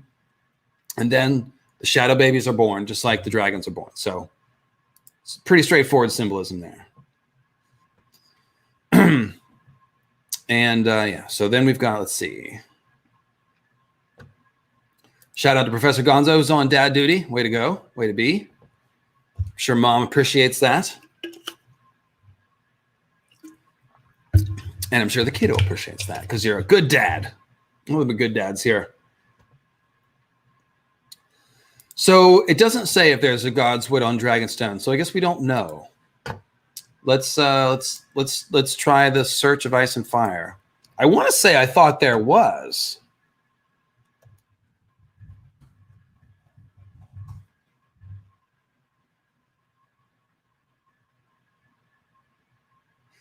At Melisandre's urging, he had dragged the seven from their sept at Dragonstone and burned them before the castle gates, and later he burned the God's wood at Storm's End. Okay, so that doesn't...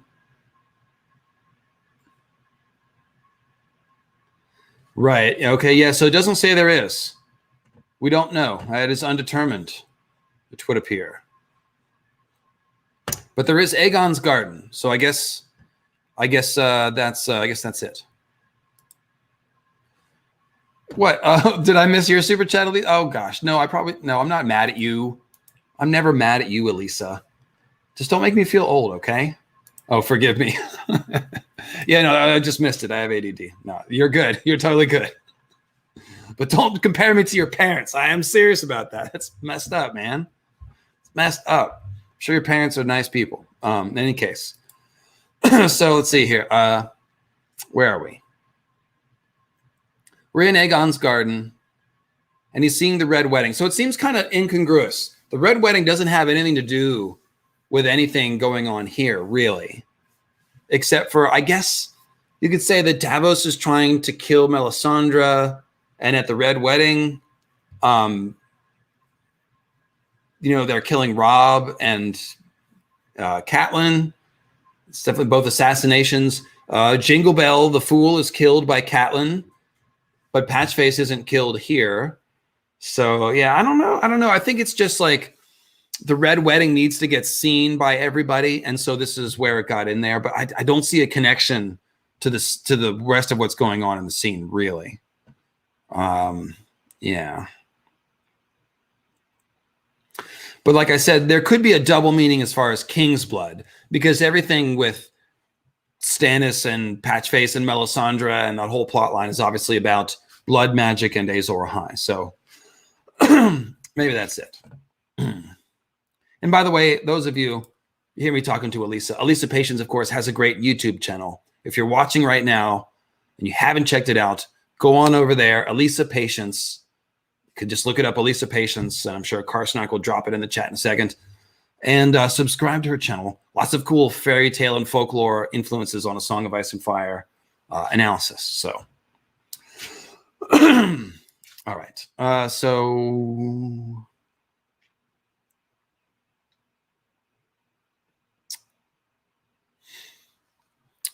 We've got Davos learning to read. This is a different Storm of Swords chapter. He's learning to read with Shireen at Sea Dragon Tower. And Sea Dragon, that's another symbolism of Azor Ahai the dragon in the Green Sea. All the Sea Dragon mythology of the Iron Islands is about Azor Ahai and the Weirwood net. Check out Weirwood Compendium #1 if you don't know about that. Most of y'all do. That's a pretty major theory of mine. And it says, at the top of the steps, Davos heard a soft jingle of bells that could only herald Patchface. The princess's fool was waiting outside the maester's door for her like a faithful hound.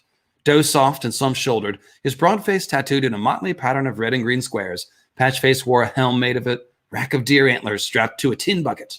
A dozen bells hung from the tines and rang when he moved, which meant constantly, since the fool seldom stood still. Oh, and by the way, I think I just put something together here. Okay, so the Canaanite deity Baal, or Baal Hadad, or just Baal Hadad, he is a horned god, and he dies and resurrects with the seasons. So he's basically a version of a green man type deity. There's 12 bells on Patchface's antlers. Another name for Baal was Bel, B-E-L. I'm not sure if George is intending this, but a dozen bells or a dozen balls would be a dozen green men. And that's what I believe the last heroes group was. Literally 12 green men or 12 skin changers, one or the other, 12 green seers who became undead, who resurrected just like Baal. So I think that's what's going on. A dozen balls, dozen bells hanging from the antlers of Patchface, who's a green man that's all about resurrection. So kind of all fits pretty well there. So let's see here.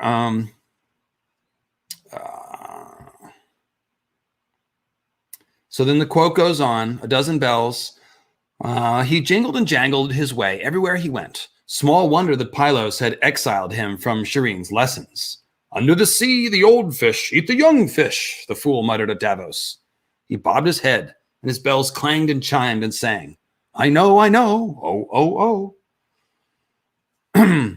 Up here, the young fish teach the old fish, said Davos, who never felt so ancient as when he sat down to try to read. It might have been different if aged Maester Cressen had been the one teaching him, but Pylos was young enough to be his son. So, the old fish eat the young fish. That is an inversion of the natural cycle. Think about Northern culture. The old men in the winter, when times are tough, they go out hunting, which basically means they go out to die, so that there's enough food for the young people to live. And thereby, the old people on the edge of death basically step off of the stage to make room for the next generation. And this is the cycle of life, right? So the others violate all the cycles of life. They raise the dead out of the ground when they're supposed to be done living. They say, no, your work is not done. I want you to go and kill the living people and make them dead. So everything is backwards. And so the old fish eating the young fish, this is a predatory idea. This either has to do with, again, the others, raising the dead and killing the living, or we could look at it as having to do with all the baby sacrifice. We have to give children to the others for the others to make more others. So they're literally consuming the young to keep them alive, to be very old. This is the same thing the Undying are doing. You could even say that Dany sort of did it in that she sacrificed her baby to make the dragons. So something very old consumed something very young in order to exist, right?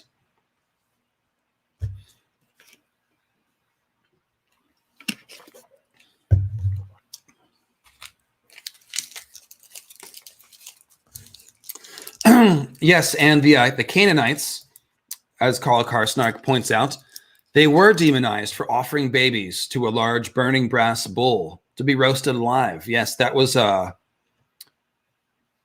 not Dagon. What was the name of that deity? It was something awful. It was maybe another name for Baal or a similar deity. But we also don't know how true that was, right? There's obviously a debate about anytime you go back 2,000-3,000 years and you're like, oh, those people, well, they did this. It was really awful. We don't know. Like, for example, Julius Caesar talked about the Celts and the Druids burning people inside their wicker men. We see that in modern folklore, but there's actually no proof that ever was done. So it's probably one of those things. Moloch. Yes. Thank you. Moloch. That is the one we're talking about. Yeah. So John says that one is probably not true. Yes. It's the same. It's why George does that whole thing. Oh, the wildlings lay with demons and, drink blood and all this stuff. So he's sort of showing you that everyone gets those reputations, and usually there's only the tiniest bit of truth to it, if any. So yeah, shout out to the Wicker Man. Yeah, the Wicker Man is absolutely Caesar's fault. That is correct. That is correct. So yeah. So Yensid says there is some evidence that there was child sacrifice. Yeah, there was child sacrifice in the ancient world in general. So I guess that's not really surprising. So let's see. Here we go. So the old fish eating the young fish. This probably has to do with baby sacrifice to power the others. Or it could, or maybe Bloodraven is going to steal Bran's body or his life in order to live. If you believe in the evil Bloodraven theories, I consider that to be heresy. Lord Bloodraven is impeccable in my opinion. Unbesmirchable, unimpeachable. But some of you might say that. But certainly the wider theme is there of sacrificing children in order for wizards to hold on to their own life. It's a very predatory thing. Let's see here. So then we've got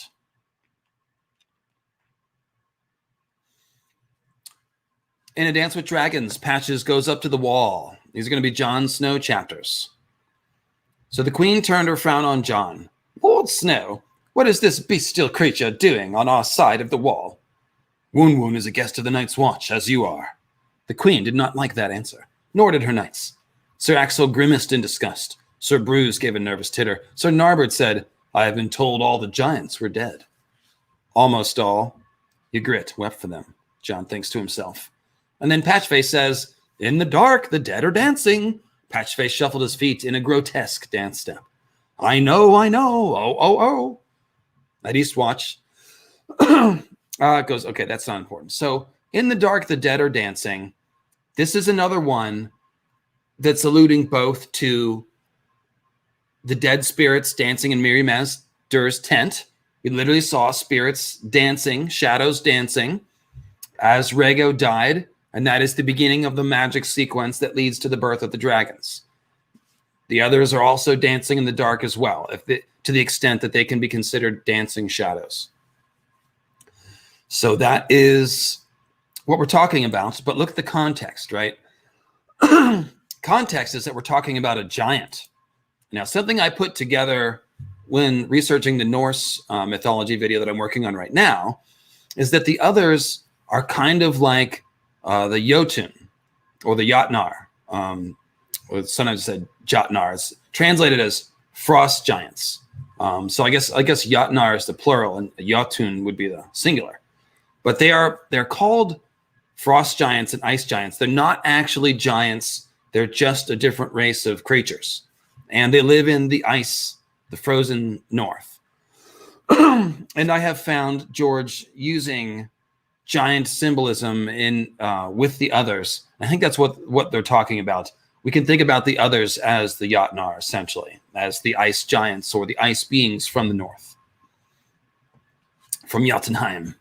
So that's why there's all this giant context. We're talking about the others here. Oh, there's actually a funny thing here. So that quote goes on. It talks about Patchface, and then it says, Woon Woon gaped at him with fascination, But when the giant reached for him, the fool hopped back away, jingling, "Oh no, oh no, oh no," instead of "oh, oh." He's like, "No, no, no, don't do that." That brought Woon Woon lurching to his feet. The queen grabbed hold of Princess Shireen and pulled her back, and the knights reached for their swords, and Patchface reeled away in alarm, lost his footing, and plopped down on his arse in a snowdrift. Woon Woon began to laugh. A giant's laughter could put to shame a dragon's roar. Patchface covered his ears. Princess Shireen pressed her face into her mother's furs, and the boldest of the queen's knights moved forward, steel in hand. John raised an arm to block his path. "You do not want to anger him. Sheathe your steel, sir. Leathers, take Woon Woon back to Hardens." So, the giant is laughing, but his laughter is like the roar of a dragon. So once again, we're supposed to think about dragons and others probably at the same time as a similar kind of monsters dancing in the dark. So we've got Patchface talking to the giant. The giant's compared to the others, but then it's compared to the dragon. So not a whole lot else I want to add to that. But of course, yes, Woon Woon is 1-1. Supposed to be a joke about Phil Simms of the Giants football team who wore the number 11, which is 1-1. So Woon Woon or 1-1. Yeah, so it's a football reference. There's an Easter egg for you a few days before Easter.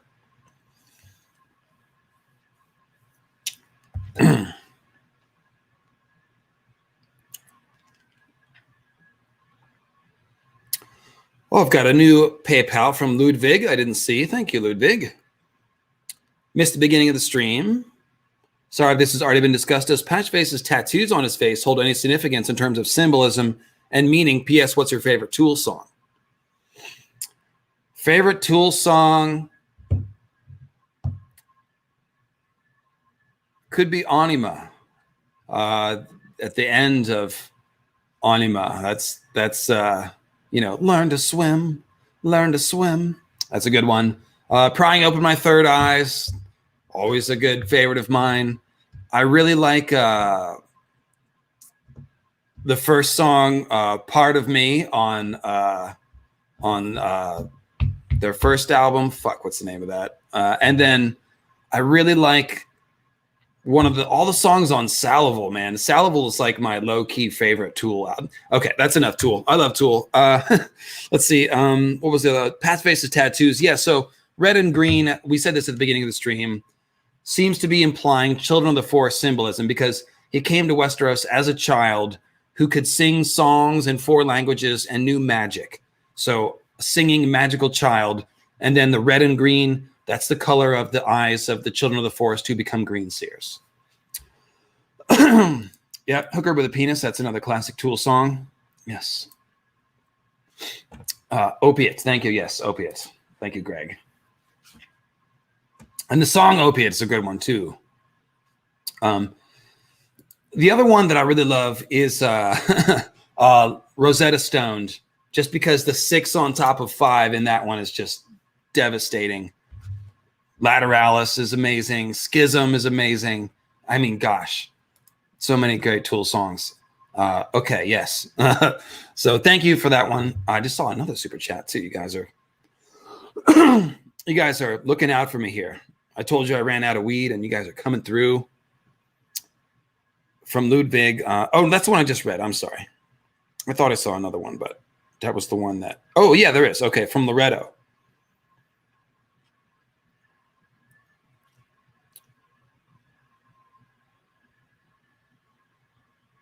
Oh, this is a Kali Raktabia comment. Okay, so not for the stream.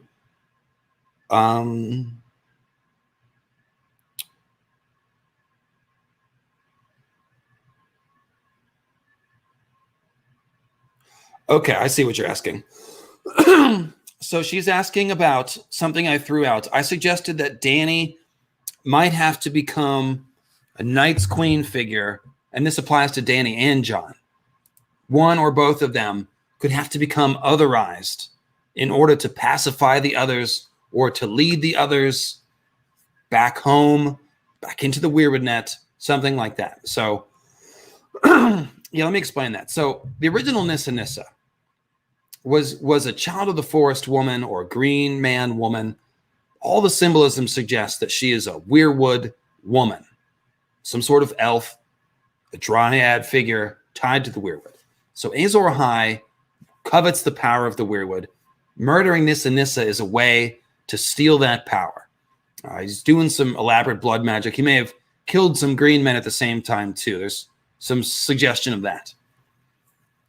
So he's working this powerful blood magic. He breaks into the Weirwood net. Oh, let me jog my memory here. What was I? Oh, yeah. So the thing is, Nissa Nissa is the doorway. Nissa Nissa is analogous to the Weirwood tree, and she sort of paves the way for Azor Ahai to go in the Weirwood net. And the symbolism is suggesting that when Nissa Nissa dies, she actually becomes the green sea. Like her blood and her life essence creates the thing that we think of as the green sea. It's not just the tree mind. That is literally Nissa Nissa is the sea. That symbolism is, it sounds like a very abstract idea, I know, but the symbolism is very overwhelming that Nissa Nissa becomes the green sea when she dies, or it's at the simplest terms, you could say that she's the first person to go into the Weirwood net and to dissipate into the Weirwood net, just like the green seers do when they die. A great example of this is Ygritte. Jon dreams of Ygritte and Jon swimming in the pool in front of the Weirwood heart tree, which is warm instead of cold for some reason. And they're swimming in this pool, but Ygritte, she dissolves into blood and bone, saying, "You know nothing, Jon Snow," and melts into the pond and turns it to blood. So blood and bone, that's, of course, the coloring of the Weirwood trees, right? Bloody leaves, bloody faces, bone white bark and trunk. So Nissa Nissa, Ygritte, is melting into a body of water. So she's melting into the sea. She's also turning into Weirwood coloring, blood and bone. Oh, looks like the cockatoo timing is up. 1 second, guys. 1 second.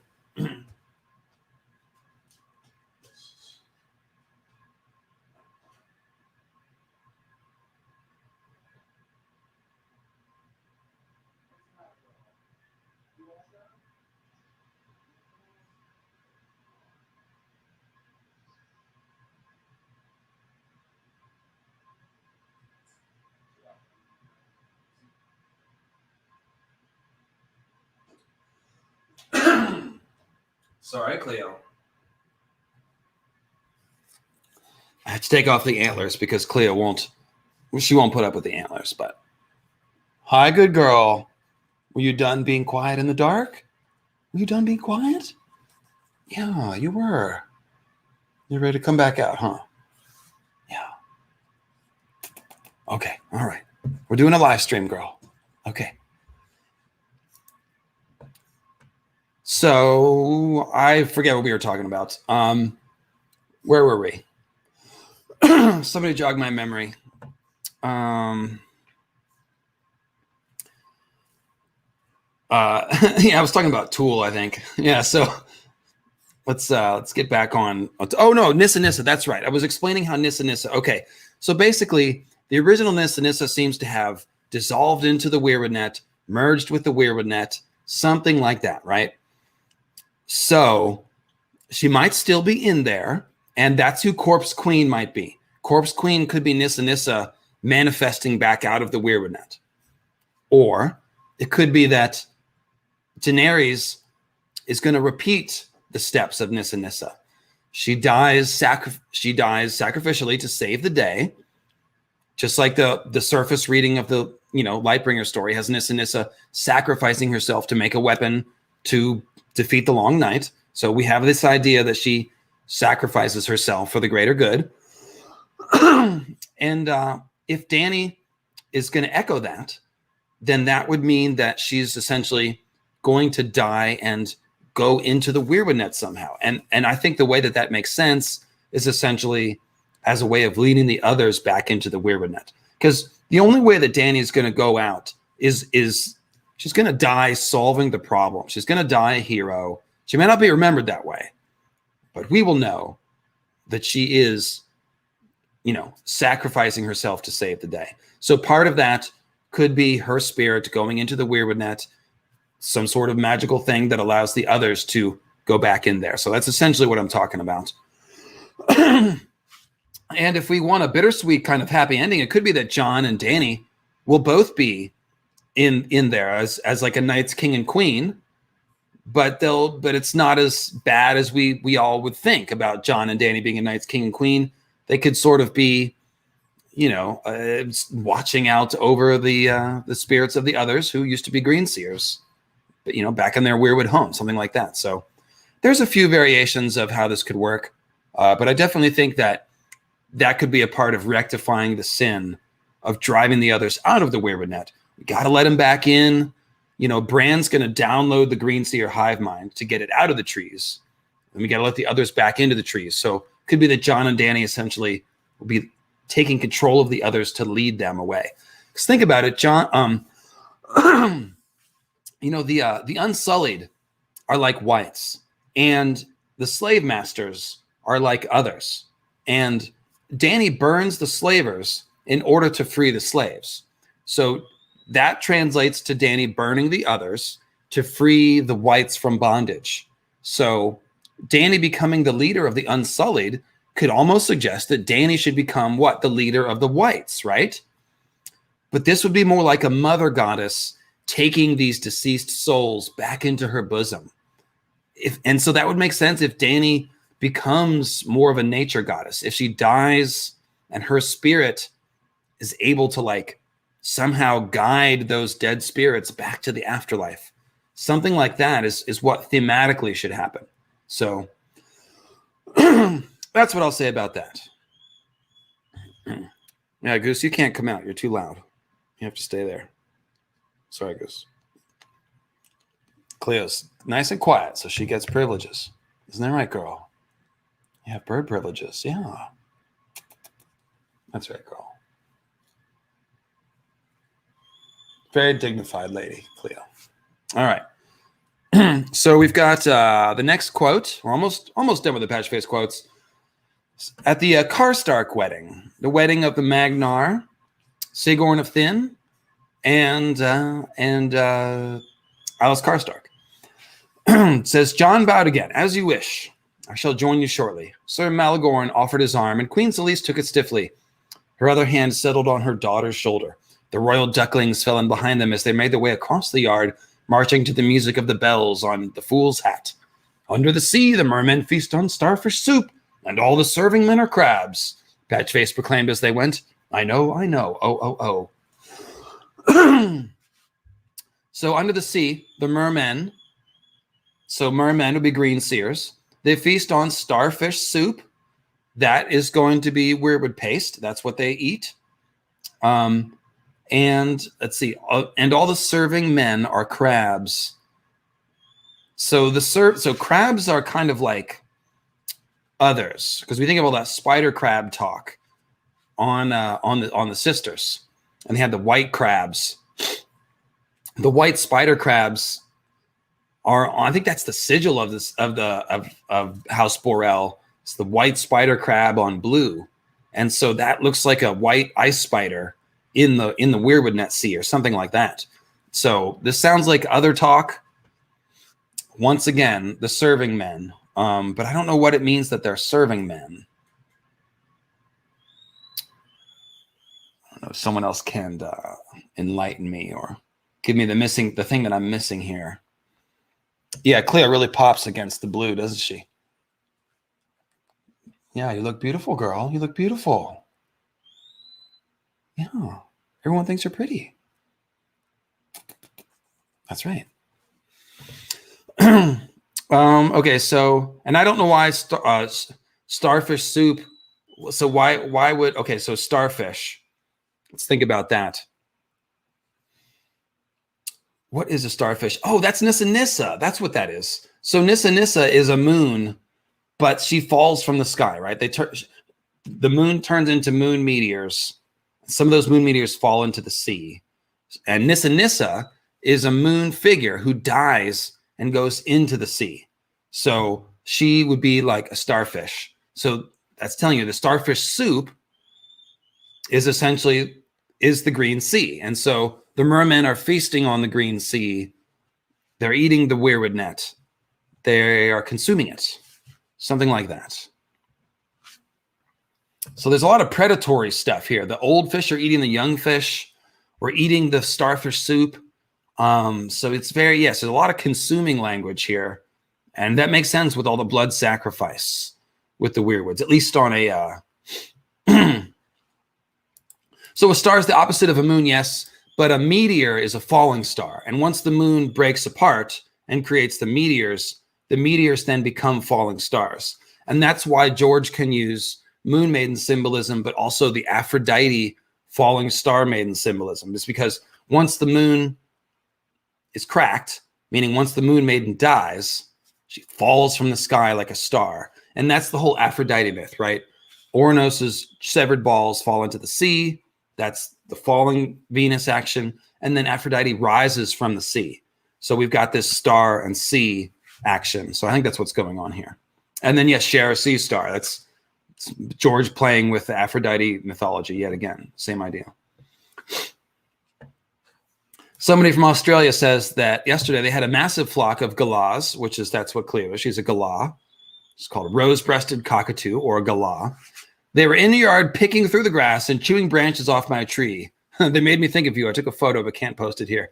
Well, hit me up on Twitter at @thedragonLML or on Facebook, Lucifer Means Lightbringer, or on Instagram, also Lucifer Means Lightbringer. But yeah, these things are wild in Australia, and they're a big menace to the farmers. They consume the crops. They descend in clouds of pink screaming, and they ravage the fields.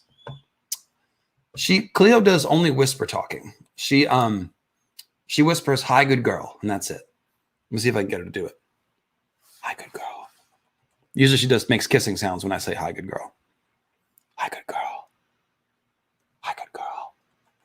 She learned to do it because I would always whisper to her. But she does have a voice that she uses.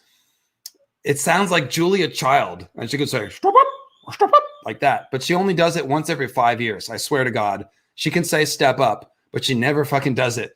As if talking is like beneath her. She's too dignified. Cleo, you're ruining the stream, girl. We're talking all about parrots now and not Patchface. All right. Yes, we are. That's what we're doing now. It's Cleo ASMR. Okay, so continuing on. Let's see. I think there is one more here.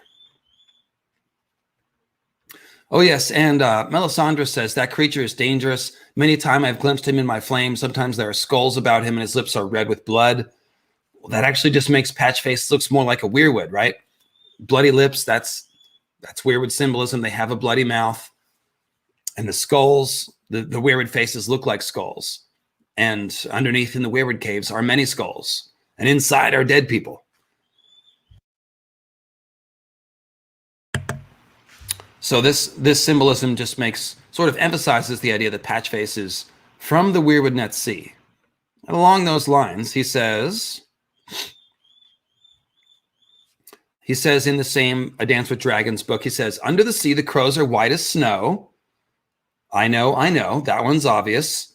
We're talking about the others here as opposites of the others, or opposites of the Black Brothers. So the Black Brothers are crows. Night's King was supposedly a Night's Watch brother in some sense. So the others are kind of like opposites to the brothers. Similarly, the white ravens say that winter is coming. So you think about a white crow, it's pretty obvious symbolism there. And then Patchface a moment later, he says, away, away, come with me beneath the sea, away, away. He took the little princess by one hand and drew her from the room, skipping. So going beneath the sea, that's obviously going into the Weirwood Net. So Patchface is trying to drag people into the Weirwood Net. Maybe he's trying to save Shireen here. Or maybe when Shireen dies, she'll have symbolism about Nissa Nissa's death, where symbolically it'll be implied that she's going into the Weirwoods. I could see that. Yeah, half the chat's talking about Cleo. Half it's talking about A Song of Ice and Fire. That's okay. Then it says, up spoke Sir Melagorn, Lord Snow. Who will lead this ranging? And this is a ranging north of the wall into the land of the others. Are you offering yourself, sir? Do I look so foolish? And then someone said foolish, so Patchface jumps up and he says, I will lead it. His bells rang merrily. We will march into the sea and out again. Under the waves we will ride seahorses, and mermaids will blow seashells to announce our coming. Oh, oh, oh. So that's what's going on here. This is Azor Ahai talk. Going to lead a ranging into the sea and out again. This is the last hero going into the sea to try to rescue Nissa Nissa, or set the wrongs right, or obtain the fire of the gods, defeat the others, get help from the children of the forest, something like that. And of course, the last hero had to journey both into the frozen dead lands as well as into the Weirwood nets, most likely, to find the magic that he needed to defeat the others. And so here, Patchface, the green man, resurrected, sort of insane green man, is saying he will lead the march into the sea and out again. So it's pretty good Azor Ahai talk there. And Azor Ahai is absolutely a fool. That's the whole point of him reaching up and, into the celestial realm and screwing everything up, is he's being quite foolish. Fool is in like hubris. Because if you think of the Fool tarot card, it's somebody about to step off a cliff, right? That's Azor Ahai about to summon the magic. So Parker says, if Azor Ahai is in the Weirwood, do we, the heroes of the show, need to get him out? Well, yes. So Azor Ahai coming out of the Weirwood net is going to be a very bad thing. That is going to be when Euron talks about a new god is born from the graves and charnel pits, and the bleeding star bespoke the end. That's Azor Ahai's return. I suspect that Azor Ahai is actually going to body snatch Euron, and that Euron will become Azor Ahai reborn, like actually reborn. And that is going to be part of what happens at the top of the High Tower. And so Euron is going to be kind of Hodored, if you will. He's going to be in the corner of his own mind, while evil Azor Ahai sort of runs the ship, or maybe they integrate. We won't know because we won't see inside Euron's head. But Azor Ahai coming out of the Weirwood net is in some way akin to the Night's King emerging from the Weirwood net. This is the idea of someone emerging to lead the others. The show didn't pull out the Night King from thin air. I'm almost dead certain that George told them, I'm going to have a Night King figure. There will be a leader of the others. And so they ran with that and did their own thing with it. But I do think a new Night's King will emerge. I made a video about that called A New Night's King. And it's going to be a very bad thing. But what we do have to do to save the day is we have to get all the Green Seer hive mind out of the Weirwood net. And that's part of the brand download idea. If the others need to go back into the Weirwood net, well, their homes are being, the Green Seers are squatting. They're parasitic. They have invaded the trees. And so we got to get that Green Seer hive mind out of the trees. It's going to go in Bran's little brain.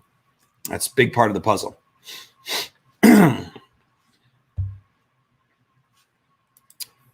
So then last one, it says, under the sea, men marry fishes.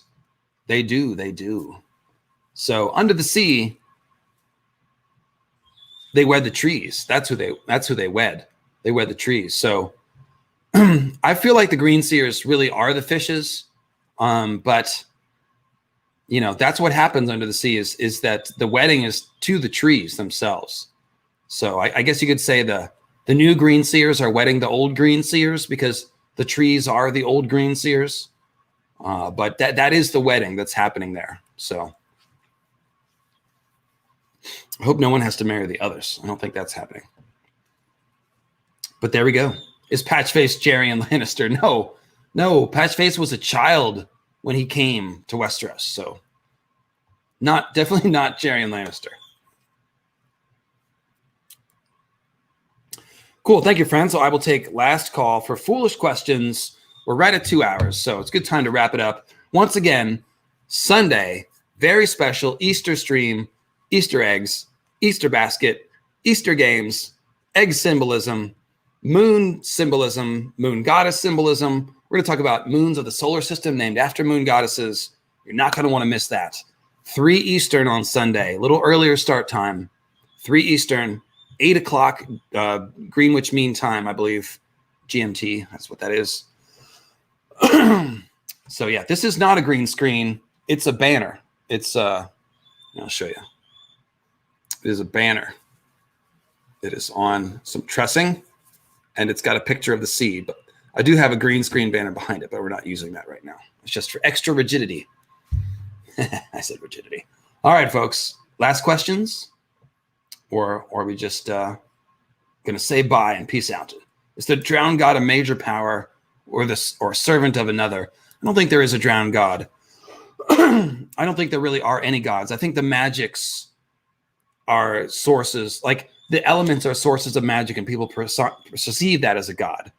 If I can get my words straight, the essence of fire magic seems like a fire entity, which people call lore. If there is a great other, it's going to be, like I said, Azor High's spirit inside the Weirwood net, who is the leader of the others. So there's not actual gods. There's just magic, and occasionally there's like wizards and stuff behind the forces of the gods, I would say. Explain my wall art. Why you can't see the wall art right now? That would not make sense. Content blurb. I'll do that on a different stream when you can see everything. Let's see here. So Azor Ahai is the great other. Yes, more or less. Yes. That's what I would say. For all intents and purposes. Did Patches age? Yeah, because he was found as a child, and he grew up to be an adult. So yes, he's aging. He's growing.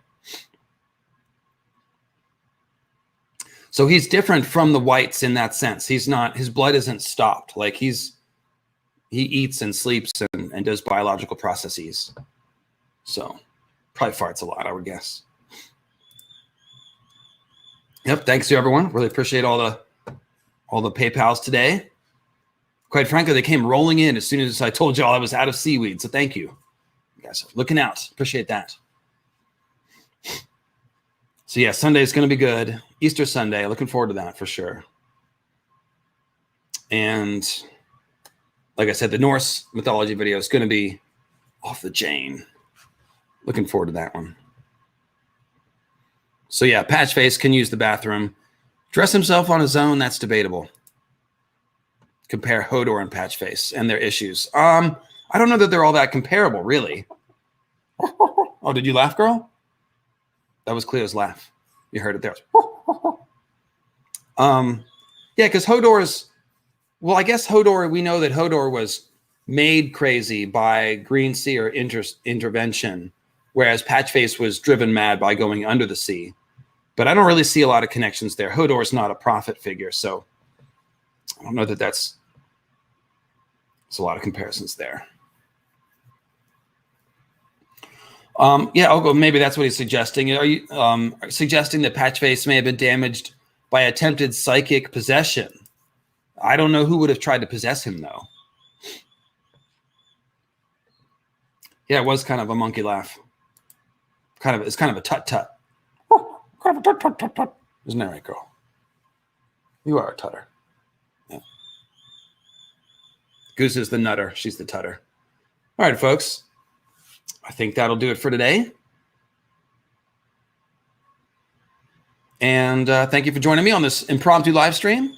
Had a good crowd today. Appreciate that. And I'll see you on Sunday. Happy April Fools. I didn't even play a joke on you.